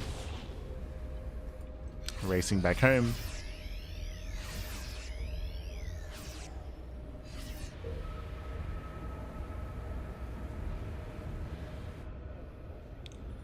From here, NightMare is racing back. Strange fighting for map control. When it comes to the main army, Strange is building up to 3 Colossus. Strange, he has charge. He has blink. NightMare, he will have the defensive advantage though. Getting his own sensor tower. We'll see if he can keep up. Again, this area here is brutal. Gets onto the high ground. Pushing between the bases. He commits. He dives in. And can he get on top of the tank? Not quite. Yeah, massive tank shots going off of the Stalkers. As Zealots, they are still being reinforced. And more Zealot weapons coming in. NightMare, can he break through? Not quite. Yeah, barely not. And this area here is so huge, actually. Between the bases. We have NightMare trying to stim in. He does barely get onto one Colossus. He gets one. He gets just the one. One Colossus. 2 Colossus. There's 1 Colossus remaining. And Strange, can he barely break through? It's still very close. Tank pulls back to the high ground. Vikings being focused down. There's just barely another ground army here, and it looks like Strange, he's forcing the ace match. Yeah, he's getting into the middle line, 25 SCV kills, critical damage.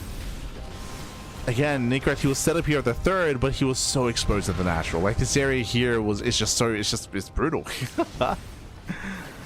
This area outside of the natural. And with that, NightMare, he's overwhelmed. And we're going to game 3, Pappy. As the entire middle line goes down, 44 SCV kills. GG gets called, and Strange sides up the series. We're going all the way to that ace match. GG. Whew, GG, well played. Again, we did have a back and forth here. Hyper aggression initially from NightMare to being active, pushing across the map, but barely every single time NightMare wasn't able to do critical damage. He was able to catch a Colossus here and there, trade with the army, but barely not good enough. Until eventually Strange, he built up on 3 bases. He got a 3 Colossus, broke out across the map, and we saw that NightMare was out of position. Again, he had a pretty secure third base, I would say, but the natural was a little more open, and that area in between the bases it looked quite brutal to maintain. Quite brutal to maintain. A lot of space in between the third and the natural. GG. GG, well played. And with that, we're going to be loading into game number 3. Going to be loading into Sanctuary 3. Oh boy. Here we go.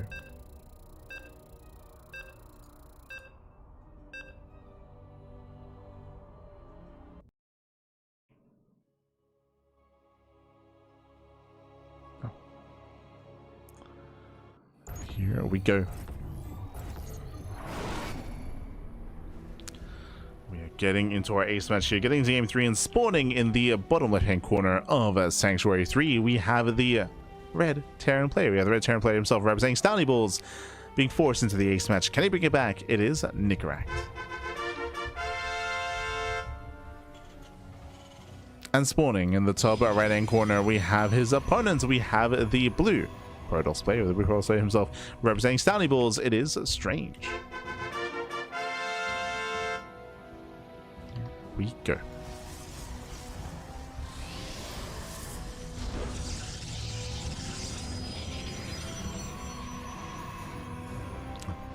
Here we go, as we are going to be coming down, we're going to be settling, and welcome on all to Sanctuary 3. Again, this is an interesting map. We do have the high ground natural base, so we have a really secure 2-base initial setup. We have our 3rd expansion here. I would say that even though this area here on the low ground can be a little bit more open to abuse and to aggression, I would say this is still a much more secure 3-base setup than the previous map, for sure. When it comes to the 4th expansion, that's where things become a little bit more open, a little bit more spread out, depending on how we expand. We'll see if we make use of the center expansion or the northern base instead. We'll see how our players do approach Sanctuary 3. Let's go. For now, single gas this time. Single gas opener. This time Nick Ratch is going for something more economic, which in my mind makes more sense here on this map. Does make more sense. Just because of the high ground, just because the space is much more secure. Meanwhile, Strange, as a result of that, is going to be opening up... Oh, never mind. I saw Zealot first, but does cancel. Does cancel the Zealots. Will expand. We're calming down.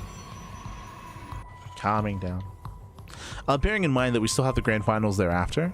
This is going to be the final game of this series. We have ByuN waiting for the winner of this matchup in the next round. Still waiting, baby.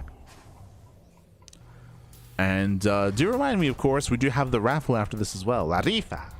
We have the random raffle after the semis. For those unaware, we do every single week. We do have a participation raffle for the players. Nothing major, nothing crazy, but 5 USD to a random player that did compete tonight, as long as they didn't forfeit. If they forfeited, then they are ineligible for the raffle. I don't think we had any forfeits this week. I'll double check.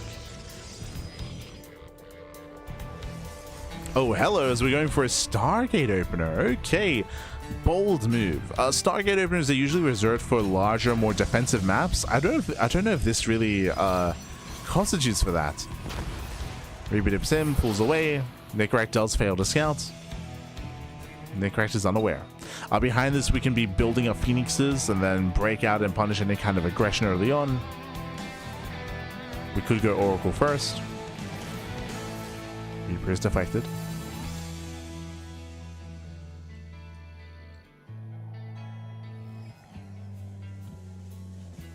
Just double checking. Yeah, there was no forfeit. Nice. No forfeits. Hashtag rig raffle. Yeah, sí, papi, sí. Ahí están. He knows. He knows.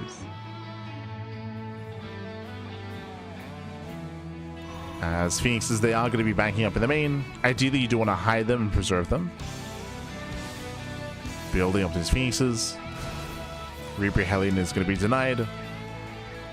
And behind this, Nickrat is going for his own Raven Harass. No mind drop. No mind drop here. Going for the faster tech labs. The Admiral swap into Raven play, into Raven Harass.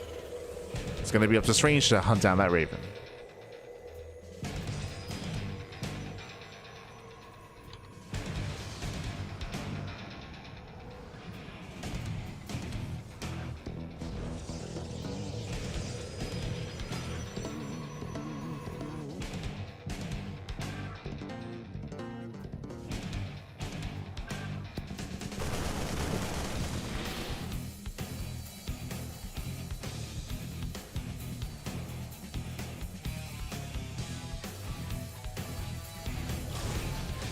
As Phoenixes are revealed, cashing out the Reaper Hellion. I believe the Raven has yet to reveal itself. It's staying at home.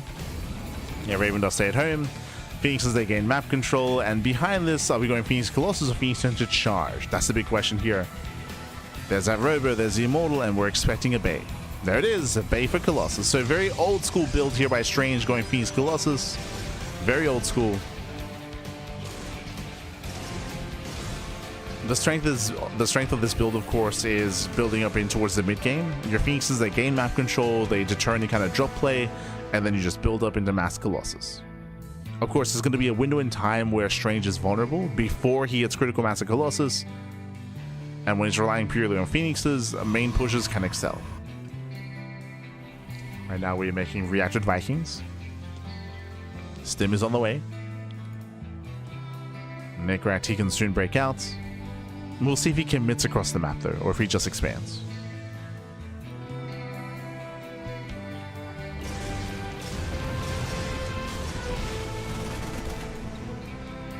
Phoenix breaks in. Catching out 2 SCVs. As the Phoenix is data bin once again. Catching another pair. And 3, 4, 5, 6 SCV kills. And Nickrat, he commits. Yeah, he's just all in. He just rushes everything across the map. If he wanted to, he could even pull the boys, but no, he'll keep them back. Does not pull the boys, not yet. Waiting for his upgrade. Sim is done in 10 seconds.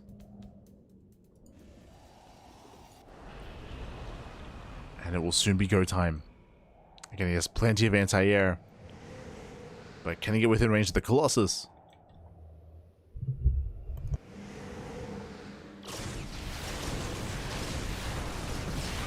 Phoenix shots, they go off. They catch out one of the Vikings. Not bad.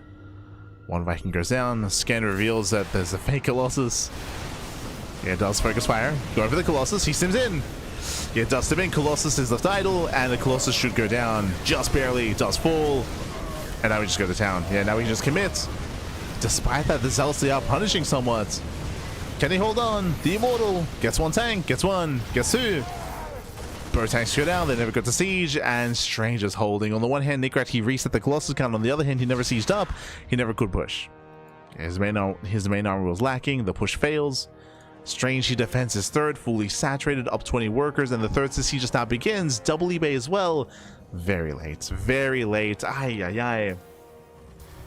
Nickrat, he was so committed. Again, he was borderline all in there. And for Nickrat to fail to break through, to fail to get any critical damage here, he falls so far behind. Oof.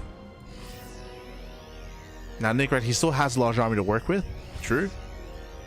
He can still make something happen. But if he doesn't soon, then Strange can just take a fourth. I will say that Strange's fourth base is late. Strange, he just throws down 8 gateways. 8 gateways are thrown down, whereas we could have definitely afforded a 4th expansion. So Strange, he is a little bit adverse to expanding and getting a 4th base. He's playing scared.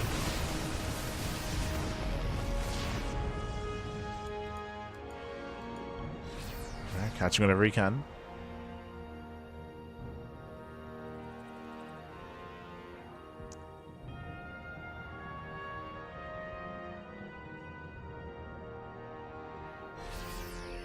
Still being active. Still no 4th expansion. What's going on? It's so late.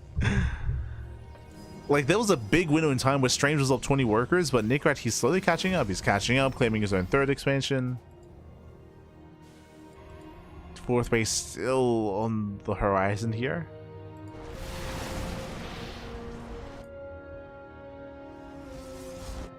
Just now being thrown down. So the economic lead that Strange should have had, and does have, is not as big as it otherwise should be. Okay.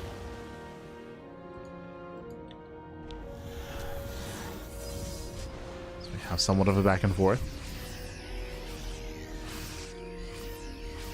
Nickrat, he still has a solid army. Going for the academy, working towards ghosts.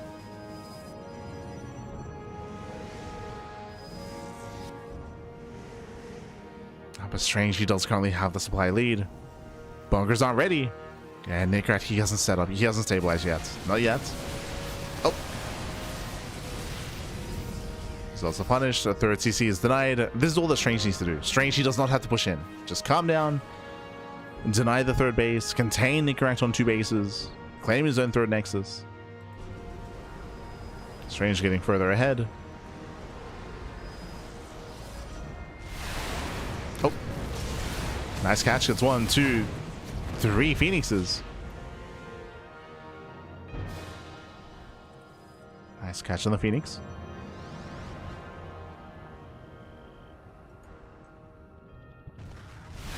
ByuN, nice catch on the Colossus. Gets 1. Takes down 1, takes down 2. Charge doesn't commit in. Strange, I don't think he needs to be here. Strange, he may lose all 3. Just 2. Okay, just 2 Colossus. Strange still holding on. Still trying to.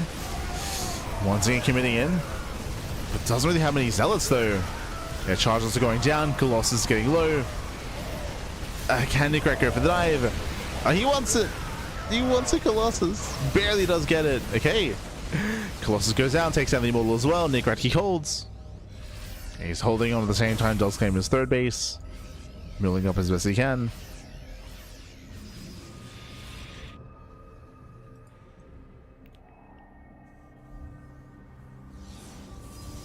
Stranger once again setting up.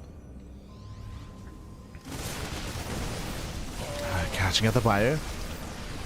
Zelsa do peel off into the mineral line. And NightMare is being kept busy. And damage is being done. Yeah, these Zelsa dealing critical damage here. 7 SCV kills. Looking for more. Did I say 7? He's going to get the entire mineral line. Oh no, he's forced to fight. 22! 22 SCVs going down. Critical damage. Ay, ay, ay. And NightMare down to less than half the worker count of Strange. Less than half the SCVs. Oh, even mules getting caught out, losing 2 fresh mules. Crazy damage.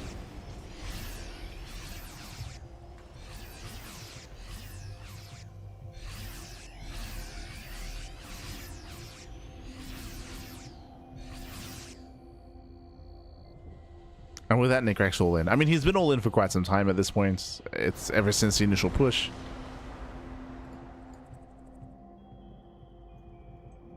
It's all or nothing with NightMare. Sims in.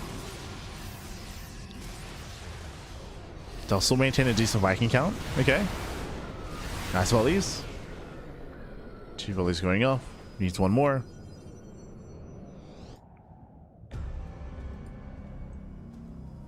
Again, the army supplies are still quite close. It's still quite neck and neck.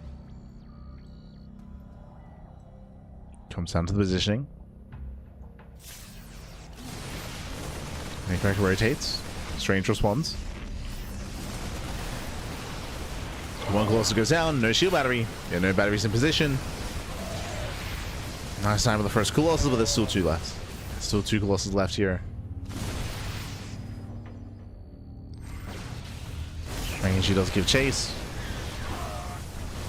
Catching out a medevac. A couple of Vikings as well. Ooh, collapsing on the ground army.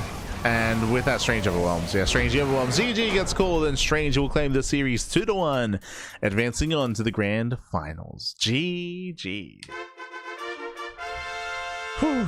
GG, well played again. Hyper aggression out of NightMare. He was so devoted, so committed to his initial push, if you recall, going for his own move outs with the early tanks, with the early ByuN army as well, rallying Vikings across the map. He had to end the game then and there, and he barely failed to. Barely did fail to. Did kill the Colossus, if you remember. Did reset the Colossus count, but in doing so, he lost everything in the process. Lost his ByuN army, his Cyclone, his tanks, the medevacs, lost everything in the process. And in the end, NightMare, he failed to do any economic damage. On the one hand, yes, he was able to reset the Colossus. On the other hand, Strange was up a base. He was up a base, he was up a third, and that's something that Strange was able to lord over NightMare throughout the course of the entire game. GG, that greater economy. But GG well played with that. With that Strange. Strange, he will claim the series. He will claim the series. He will advance on into the next round. Into the grand finals here to face off against his next opponent. It's going to be a best of 5. Best of 5 between Strange and ByuN. Let's go. Let us go.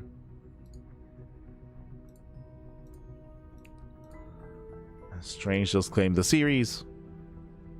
And we are getting ready for those finals.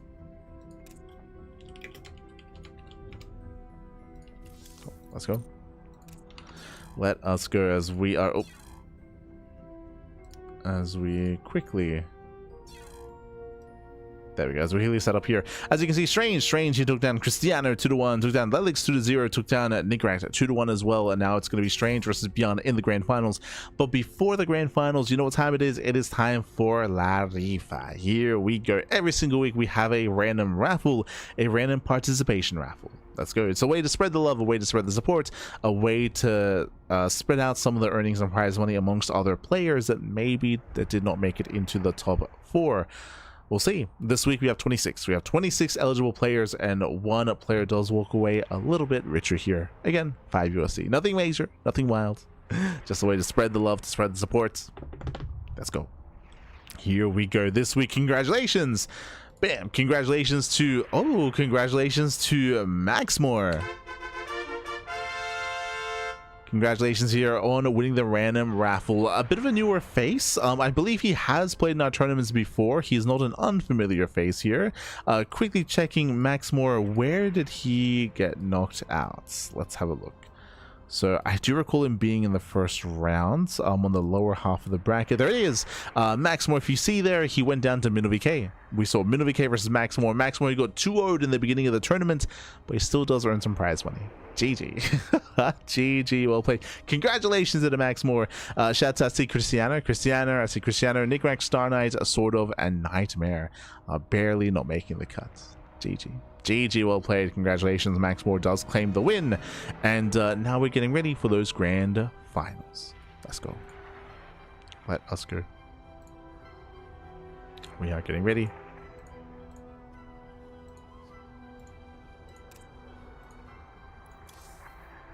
Beautiful. We are setting up.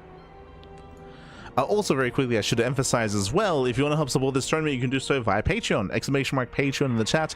Our Patreon specifically funds this tournament on a regular weekly basis. It is all funded via Patreon. You can actually see just under my camera. You can see our current Patreon goal, our current stretch goal, and how much we currently earn via Patreon as well. And again, all that money goes towards our tournaments. It goes towards the Sparkling Tuna Cup, which is our weekly open tournament. Fun fact, this tournament is the longest running open tournaments out there, longer running than like the Vorty TV Mondays or Pigster Cups or KSLs or Monday Night Weeklies or anything like that. Longest running open cup in the history of StarCraft at the moment.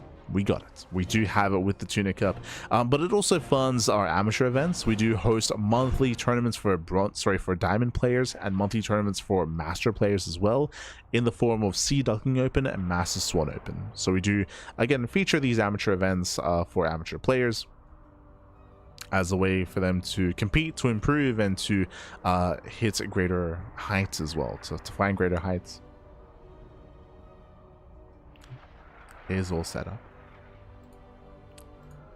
So again, if you wish, you can support us via Patreon. Otherwise, you can also support us by following us on all the socials. Again, we do upload on YouTube on a daily basis, and all the VODs on YouTube as well. It's all over there. It's all on YouTube, on the CranKy Ducklings. Otherwise, it looks like we may just go on a short break here. Our players need a little bit of time to conduct their vetoes. A little bit more time here for their vetoes. Once they're done, bam, we'll have the best of 5 PVT. So we'll see you soon. We'll see you soon after this short break.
And welcome back, everyone. Welcome back to the grand finals. Those grand finales here of the Sparkling Tuna Cup number 129.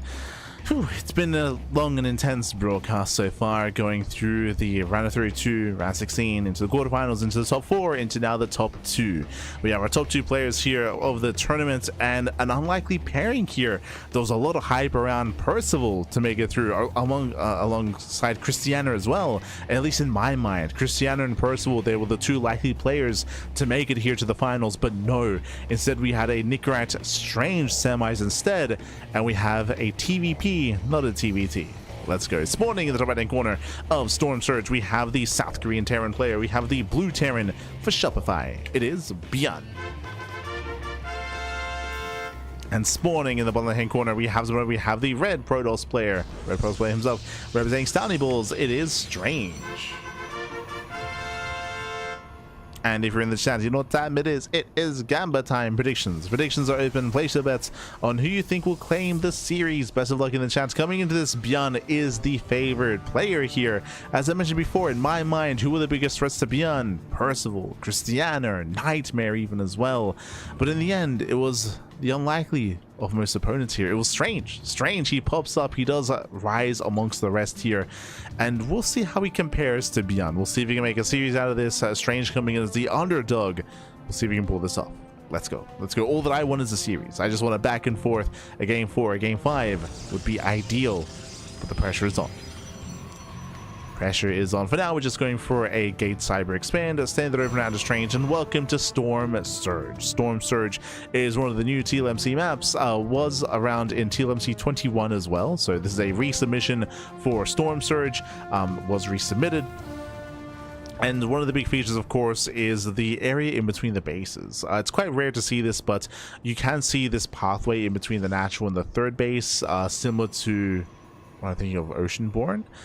Similar to, there's another like water-based map that's similar to this, except you can see siege up here outside of this entrance, and you can take advantage of this area in between the bases as well. You can try to punish this with, say, siege modes, siege tanks I should say. These bio pushes can excel on a map like Storm Surge when it comes to breaking that third expansion. Bearing in mind as well, you might have seen during our broadcast or other broadcasts of the Pixar Cup, where the area in between here, it does have like a tide, like push and pull factor when it comes to the trajectory and the direction of the water. That is not the case in this map though. That was for a modded version. That's for a different version of the map. Here for Storm Surge, it's just aesthetic. Just an aesthetic thing. There is no like tide pushing or pulling in any direction. That's exclusive to the alternate version of the map.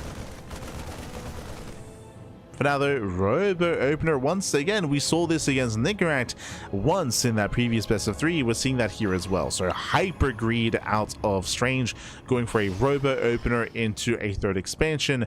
We have a second gateway on the way, so Robo into a second gateway into a Nexus should be the build of choice here for Strange. It is Hyper Greedy, and we'll see if he gets away with it.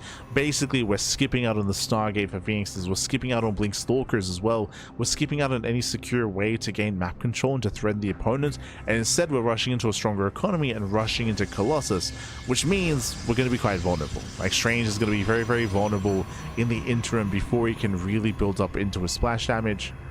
And we'll see if ByuN can make use of that window of time and punish. There's the Bay. And there's that fast Bay, fast Colossus. Going to be lacking when it comes to gateway support. But we should be seeing that third base soon, from my understanding. I believe in the previous build against Nickrat, I believe it was a third Nexus before Bay. But here it's Bay before Nexus. So not as greedy as we've seen before. As greedy.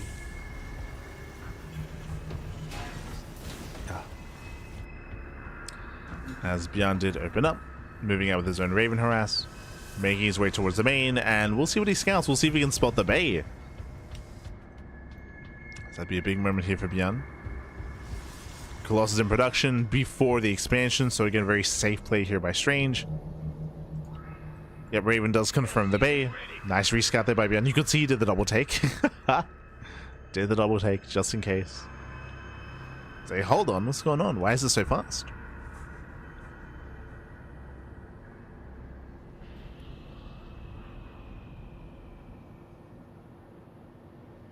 Why is it so fast? And again, as ByuN has scouted, and now we have the third base being taken, ByuN should be looking to punish here. Just building up his army, waiting for his upgrades. Stim is on the way, +1.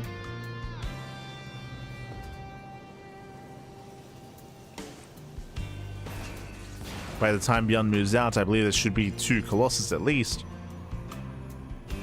But again, the ground army support for Strange is going to be lacking. It will be lacking. Oh, nice catch. Sniping the Observer. Keen eyes there out of ByuN.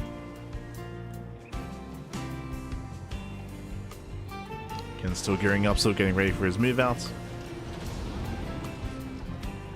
Oh, okay, going for the drop towards the main, causing a distraction.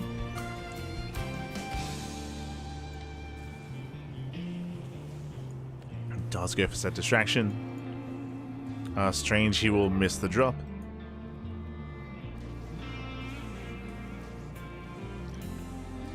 Strange will miss, but he does spot the main army. ByuN pushing through the center. As we mentioned before, ByuN is hyper committed here, is hyper aggressive because he knows how greedy Strange has been. So far, there's 2 Colossus. But again, very little support for the Colossi. We've got a battery, we've got 3 sentries, we have force fields, more importantly, true. We're coming down to the force fields, drop into the main. Does force the defensive warp in. Shield battery energy is running out. Stalkers going to be falling, catching up both Stalkers. Gets into the mineral line, 6 probe kills. 6, 7. Yeah, 7 probes going down, critical damage. The army does step in. Base the army into tank range, and ByuN, he's going for the base. He's going to kill the expansion. There's no saving this. Sentries go down, massive tank boys going up, and Strange is just torn apart. Again, he was being so greedy here, delaying his own upgrades. Oh, Jesus! And mass auto starts into the mineral line, but again, he went for a delayed Twilight Council, early Rover, early Bay, and it just was not worth it. Oh no, the probes! Get out of here! Yeah, rallies into his death. Immortal goes down. Catching out another 15 probes. GG gets called critical damage, and ByuN takes game number 1. Whew. GG. GG, well played again. Greed out of Strange, trying to rush into a robo-based opener, trying to rush into Colossus. In the end, was punished. ByuN committed on 2 bases, raced across the map. More importantly, distracted with that drop. That singular marine drop did distract. It traded very well in the main base of Strange. GG. GG, well played. It allowed for an opening to occur, allowed for ByuN to set up outside of the 3rd expansion, was able to set up his tanks, set up that massive concave, and Strange just couldn't engage. Could not engage. GG, well played. Without going to be loading the game number 2, and I don't expect to see Strange go Robo first again. Maybe in game 3 or game 4, but we got to ease up on that. It's one of those builds that does excel if your opponent fails the scouts, right? If ByuN didn't know about the fast Robo, if he didn't know about the fast Colossus production, then he would not have been anywhere near as aggressive there, assuming that it was going to be Blink or Charge instead. But alas, he confirmed. ByuN did confirm. Big scout there by ByuN. And now we're loading into game number 2.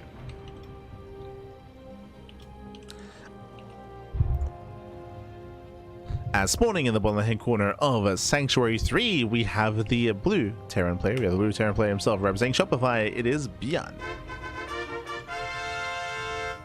And spawning in the top right-hand corner, we have his opponent. We have the red Protoss player. We have the Protoss player himself representing Stony Balls. It is Strange. Here we go. As we have had a lot of games here on Sanctuary tonight, it's proving to be one of the more popular maps, which makes sense. It's one of the more quote-unquote standard maps as well. Has its own quirks, but is nowhere near as extreme as some of the other maps, of course.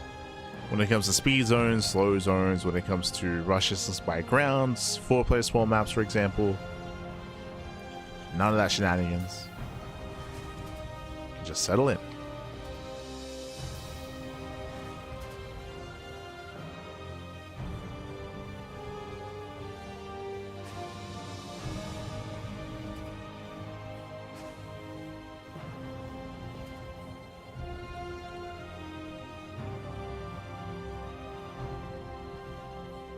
We go.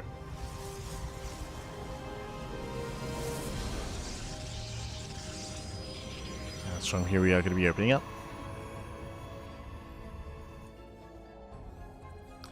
This time Strange, he cancel? He does, okay. Does cancel the Zealots, going for his own expansion. Probe scout across the map, confirming that the Rax is back at home. Double gas this time, double gas opener. We saw this the last time that ByuN played on Sanctuary. Again, both games here, I'm still echoing what I said previously. I'm a little bit surprised. I'm surprised to see a tech-heavy start on Sanctuary when I feel like you can get away with greed. But maybe just ByuN being overly safe. Maybe, again, because greed is expected here, like he is just a little bit concerned about, say, a proxy. Yeah, speaking of, he's looking for the proxy. Standard open out of Strange, but ByuN, he's not convinced. Just making sure that it's as safe as possible before opening up.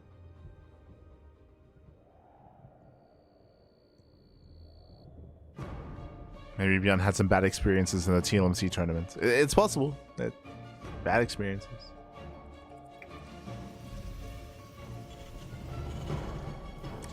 From here is going to be a Twilight Council opener out of Strange. This time much more standard. Remember last game he was rushing into a Robo and rushing into a Bay. Not this time.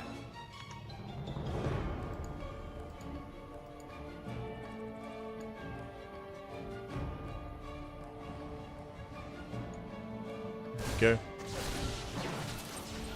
Reapers a pick in. Oof. Pick in, pulling away. One Reaper does get caught out. Hellion does get into the main. Oh no! Oh my god. Yeah, would you get one more volley? 2 probe kills. 2 probes in the main, getting a 3rd probe on the low ground. Do we get a 4th? Not quite. Strange does hold. Strange does punish that Reaper, but then it was three probes for 2 Reapers and a Hellion. I would say a better defensive for Strange, a 1-to-1 trade. Ideally, ByuN wanted a little bit more. Ideally, did want more. ByuN behind this, going for his own mine drop. Widow mines a rally across, trying to catch any stray units before dropping. Again, cheeky moves out of ByuN. See if Strange can keep up. Oh, that's Strange. Mine drop is coming in.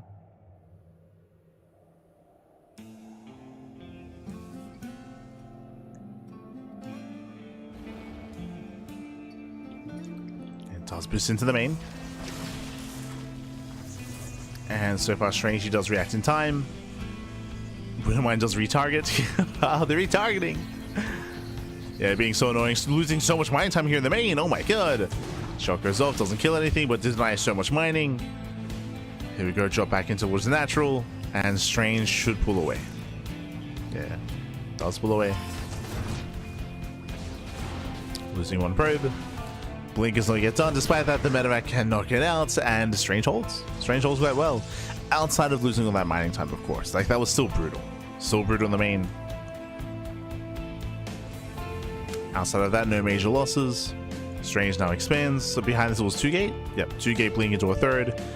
Attempted economic opener.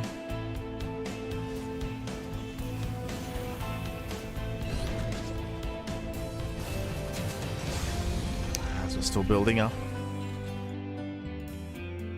Raven moves out to harass. Strange working towards charge into the Bay, into Colossus. Very robust mid-game, if you can get there. And so far, again, he's not taken too many economic losses. It's been, what, 4 probes? It's been more or less acceptable. Another worker here.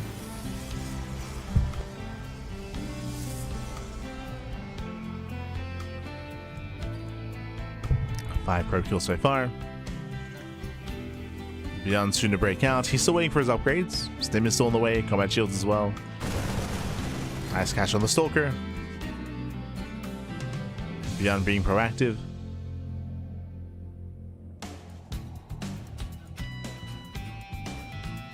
I feel like ByuN should still be waiting for his upgrade, but does go past the halfway mark. Uh-oh. Spotted by the Observer. Oh, Observer gets caught. Tanks on the high ground. They do siege. Almost catching a Stalker. You can see ByuN trying to bait the army within range of the tanks. He wants the bait. Can he?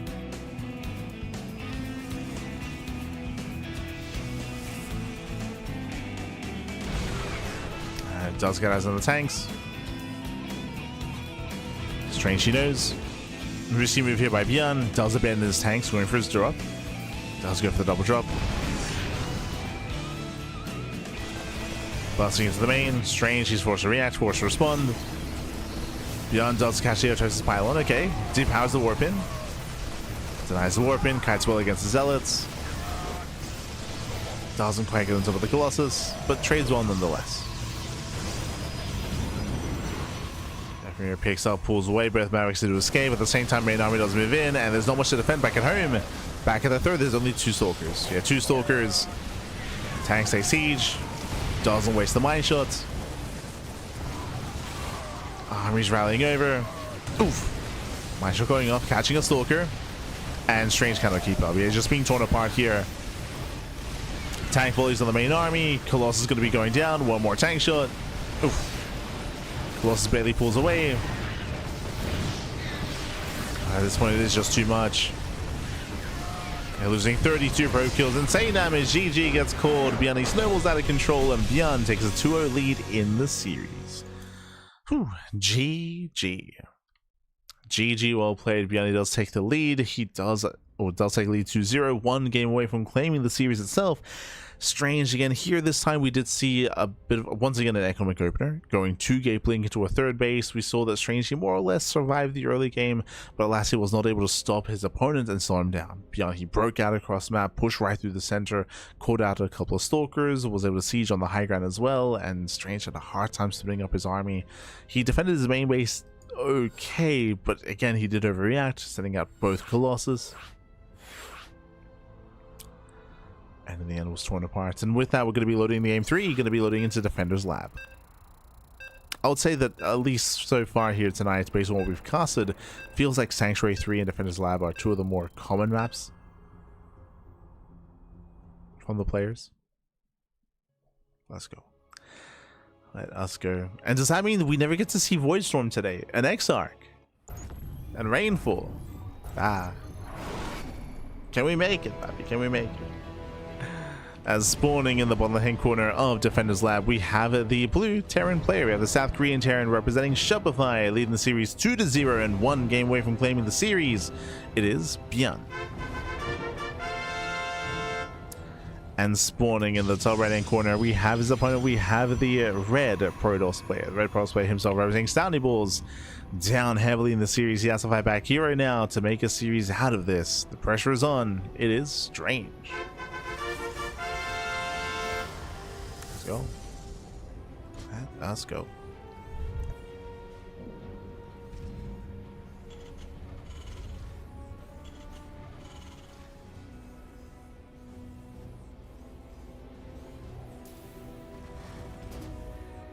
Yeah. So don't forget to stretch. Posture check in the chat. Posture check. As ByuN does go for a double gas opener. Welcome to Defender's Lab. Defender's Lab has a relatively solid 3 and 4 base setup here, except we did point out earlier there is this area in between the third and the natural that can be abused. Specifically, this area is a little bit more accessible than we expect on seeing, with the extra wide ramp coming in from the top side, and just the area itself here we have seen abused before. We'll see if we can make, I mean, that's applicable to both players though, to both races. We'll see who's able to game map control and make use of that area, if at all. For now, double gas, faster factory. Once again, a safer start here by ByuN. We saw the same opener out of ByuN on Sanctuary as well. Refused to go for an economic start. Does go for the later CC.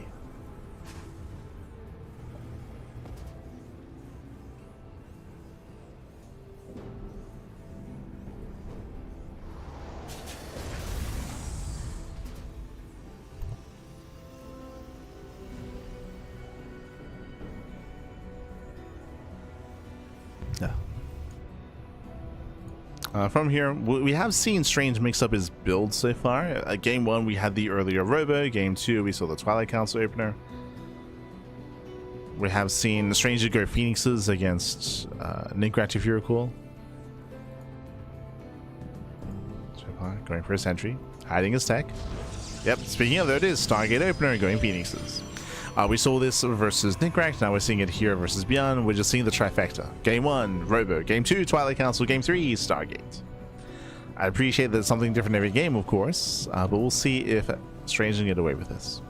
We mentioned this previously, but when it comes to these Stargate openers, you are vulnerable. You do leave yourself vulnerable to earlier pushes, to early game aggression. There's a reason why this did fall out of favor in modern era of StarCraft. But show us what you got. Reaper Hellion out of ByuN. Hallucination out of Strange, does dip in. Strange will confirm the 1-1-1. Confirms the timing of the starport as well. As ByuN does push in. Safety battery in the main. Does ByuN scout? He does! Yeah, ByuN, he does see the Stargate. Big scout there for ByuN. Confirms the Phoenixes. Potentially. Not sure if he noticed the building being, the unit being built. But regardless, is aware of the tech at least. Is aware of the tech. Back at home. Safety Cyclone. It's all about that early game splash. That was that early game anti-air. And it is going to be Phoenix into Colossus. So Robo's on the way into eventually the Bay, into eventually Colossus production. Again, very old school. When I say old school, very 2020. Been a couple of years. Technically 2021 as well. True. True.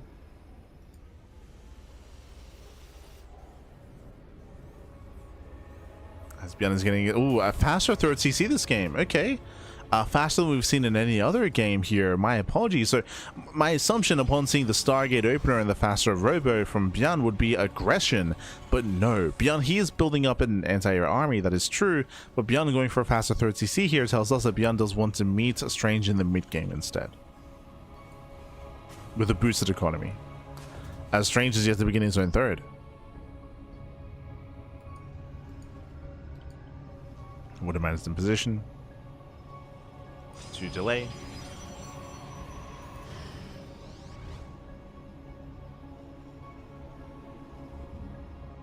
Speaking of, Herd moves in.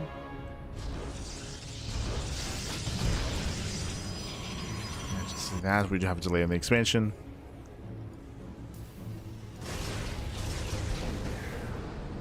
Phoenixes are revealed. And ByuN's just turtling. Just turtling up back at home. Building up his bio.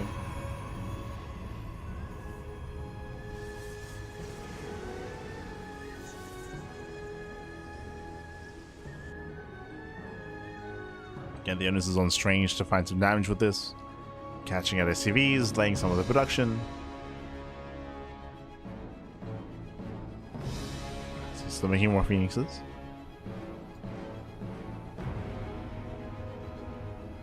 First Colossus on the way. Again, due to the build of choice here, Strange, you will have a very high, very fast Colossus count. The Gateway army is still going to be lacking, and I would imagine that ByuN wants to try to hit in that kind of sweet spot here, claim his third base, get up to 3 base saturation, and then push before Strange can perfect his army. But we'll see. The other option is that ByuN just turtles. He just turtles up and maxes out with Ghost Lib Viking, with Ghost Lib Viking tank.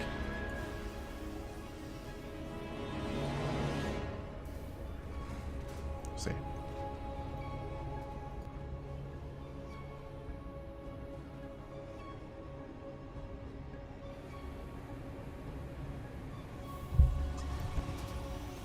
As again, Strange is not doing enough. Strange is staying back at home waiting to receive an army, but as I mentioned, ByuN is not pushing. These Phoenixes, they need to be across the map to harass. SCVs, reinforcements, medevacs. Very tame so far this game, for both sides. And it was Strange going for the older build. Oh, and we're rushing into the... This is great. I mean, ByuN has been very passive, that is true, up until the third base is saturated, but then ByuN can start to be active across the map. Meanwhile, Strange rushing into the fleet beacon, into a second Stargate, into mass Tempest or mass carrier production. Again, this is hyper greed out of Strange, going for another Stargate, even triple Stargate production. Again, it's one of those things where if Strange is given time, then sure, this can excel, but ByuN should not be resting on his laurels here. ByuN should be pushing. And he is. ByuN is moving out. Back at home, he'll leave his tanks. He is massing up his Vikings. Academy is on the way, just now starting.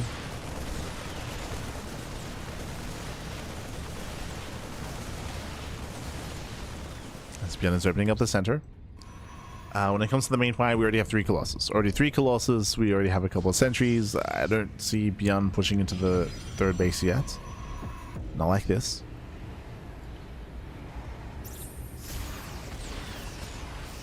Trying to catch up the army. Sending Strange away. We have the answer here. Was it going to be Tempest or Carrier? The answer is Carrier. Okay, Carriers are amassing. Carriers have a little more pushing power. There's a bit of a faster power spike here for Carriers where they can try to move out and end the game. Tempest do outscale Carriers over time, but that's specifically in the late game.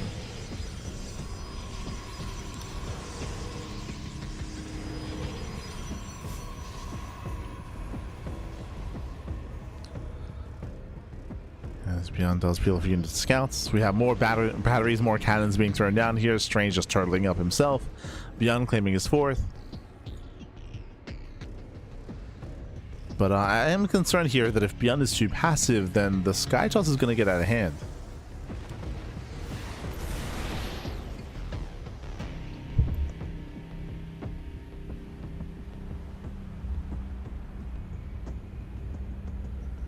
Can Strange get there? 3 carriers so far. Second starboard for ByuN. Viking count is very low. Or Viking counts, does have his ghosts, does have his EMPs.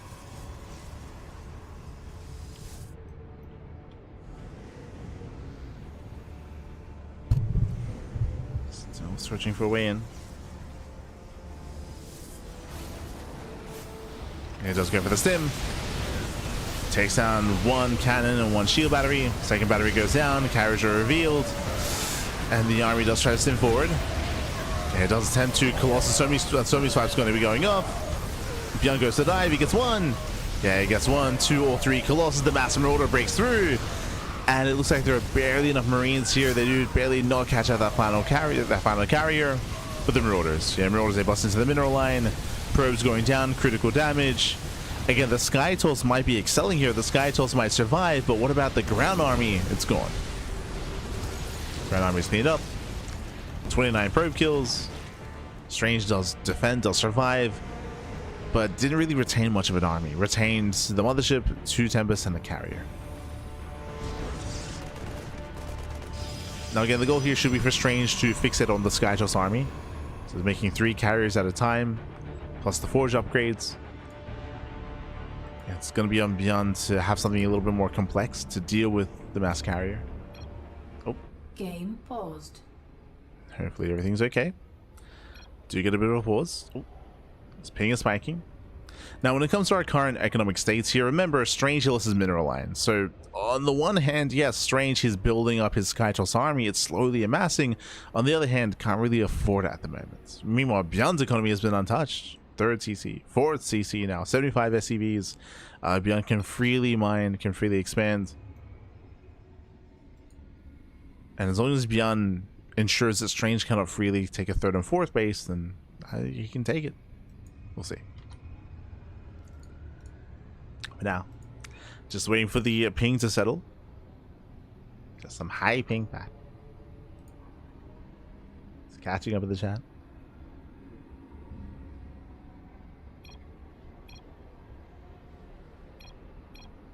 This is a rerun. If we ever have a rerun, reruns are rare. If there's ever a rerun, then it is stated in the title of the stream. Game resumed.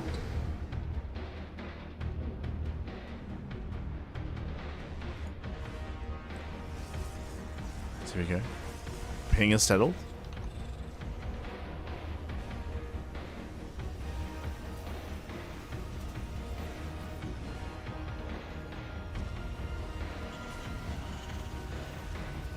Fast 3CC still pulls in TP, I think. I mean, it's quite common. ByuN, I mean, it's quite common to see ByuN go like 3CC 3 racks.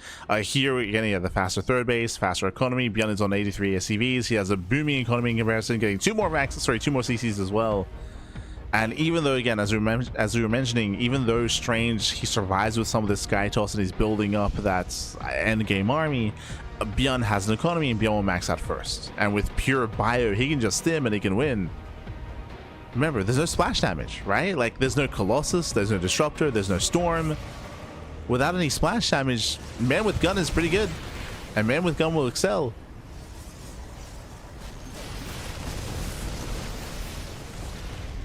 What are these capital ships? What do they do in the face of pure marine? Nothing, pappy. EMPs are coming in. EMP connects. EMP does land. Another EMP, massive EMP here on the Phoenixes. With that, the interceptors, they just be cleaned up. They just be shut down. Another EMP on the mothership, and with that, the mothership falls. Yeah, no more cloak. ByuN stims forward, and every carrier crumbles. GG gets called, and ByuN, he will claim the series 3-0, becoming this week's Sparkling Tuna Cup champion. GG.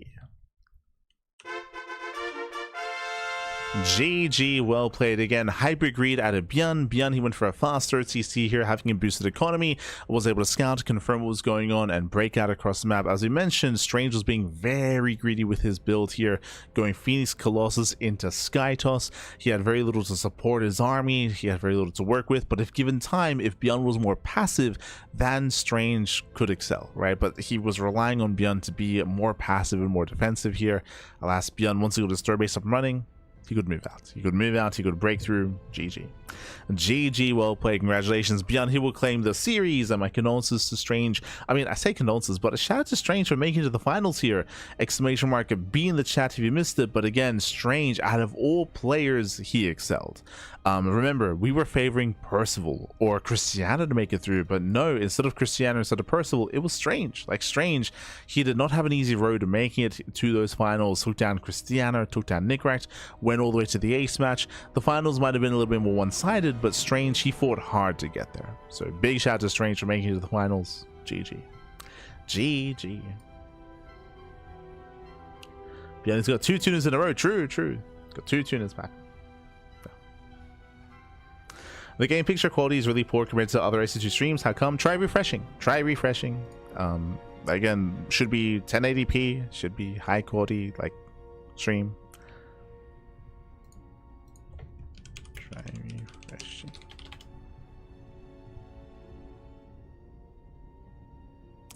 But GG, well played. Congratulations here to ByuN as it does claim the series.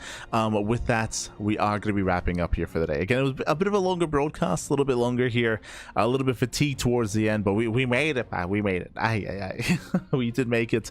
When it comes to our regulars, we did miss players like Hero, players like Classic. A lot of our regulars weren't here. That's because they were competing in the Wardy tournament, which is still ongoing. Like, Wardy has been hosting the TLMC tournament, which is still ongoing, so that is where they did have their priorities there, of course. I'm sure we'll get them next time. Is that God damn it. Oh, it's my turn to say the line, pappy. Thank you so much for the raid, sort of. Thank you so much for the raid. Hope you had a great stream. Hope you had a great ladder session as we are ending the stream. God damn it. We just wrapped up the tournament, pappy. It's this sort of payback. Payback, pappy. True. God damn it. Feels bad, man. But GG well played. Sort of, he was competing earlier, and even though Sort of got knocked out a little bit earlier in the tournament, we do appreciate the diversity, because fun fact, we had 2 big Zerg players here. We had Sort of and Railgun. Railgun and Sort of, they were the only 2 big Zergs in the event, so we appreciate it. Without Sort of, without Railgun, would have been purely a Protoss and Terran like broadcast for the most part. So thank you. We need some diversity in the Tuna Cup, pappy. We need it. But otherwise, GG. Hope you had a good time. Hope you enjoyed yourself. Otherwise, we're going to be wrapping up for the time being. Again, if you want to tune in to the rest of our broadcast schedule, bam, you can see it here and now. We have a very busy week ahead of us here. Up next, we're going to be live in around 10-ish hours, time, with the TLMC 22 finalist broadcast. For those that are curious, for those that are unaware, I was one of the judges for this season's Team Liquid map contest. That's 2 seasons in a row now I've been a judge, and we already had our judging stream. That was like last week we had our judging stream, going through every single map in TLMC 22, but now we have our top 16, right? We have our top 16 maps, and in around 10 hours time we're going to be going through all of the judge feedback and all the judge notes on all of these maps. Oh boy, we'll be going through it all. So basically, the judge forms have just been made public.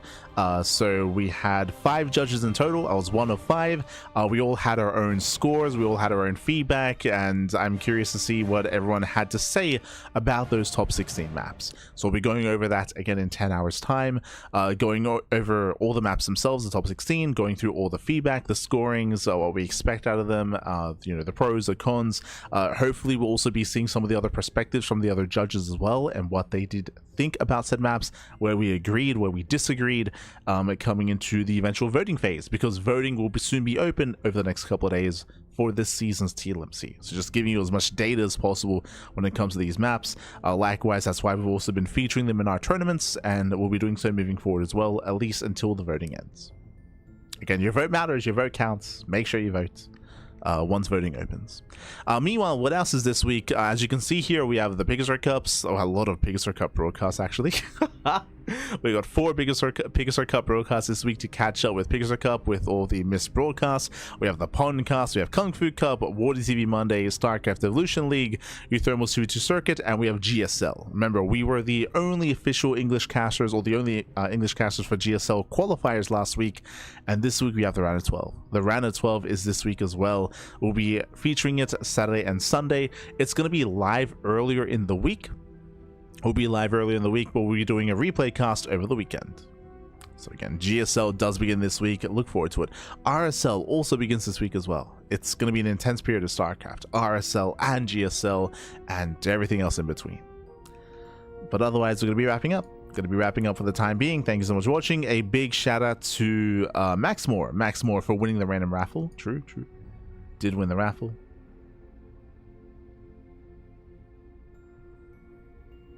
How do you vote? We'll be on TL. We'll be on the TL website. But again, voting isn't open yet. Not yet. Soon. Hopefully someone links the voting in Reddit when it starts. Hopefully. It could be you. You could link it in Reddit. You can link it. But otherwise, we're going to be wrapping up for the time being. So thanks so much for watching. Thanks so much for tuning in. And we'll see you guys tomorrow for the TLMC finalist broadcast, going through all of the top 16 maps in the Team Liquid map contest. And most likely, once we go over all the maps, we'll be going over some of the other... I'm curious, like, where we differed in thoughts. I'm already looking at the judge scorings, and there were like a couple of points of deviation. I'm curious as to the thought process. That's the most curious thing for me, is the rationale and the feedback provided by some of these other judges. I'm curious. But otherwise, we'll see you guys tomorrow. We'll see you tomorrow for the TLMC 22 broadcast and for the Wardy TV Monday broadcast as well. See you then. Otherwise, if you want to tune into the VODs, you can do so via our socials, !socials in the chat. You can check us out over on YouTube. We do upload on YouTube on a daily basis. So, for example, if you missed out on the GSL qualifiers or the RSL qualifiers or Home Straight Cup, Thunderfire, our judging stream of the Team Liquid map contest, if you want to see all the maps and hear our thoughts, all that is over on YouTube. It's all on YouTube. It's all there. Kung Fu Cup, all the content, all the StarCraft. We cast more StarCraft than anyone else out there, more than Wardy, more than Steadfast. So if you want some of that content, it's all on YouTube. Otherwise, thanks for watching. We'll see you guys next time. Also, Patreon funds our tournaments. If you want to help us grow the Tuna Cup, you can do so via Patreon. Otherwise, until next time, ciao, papi, ciao. Hasta luego.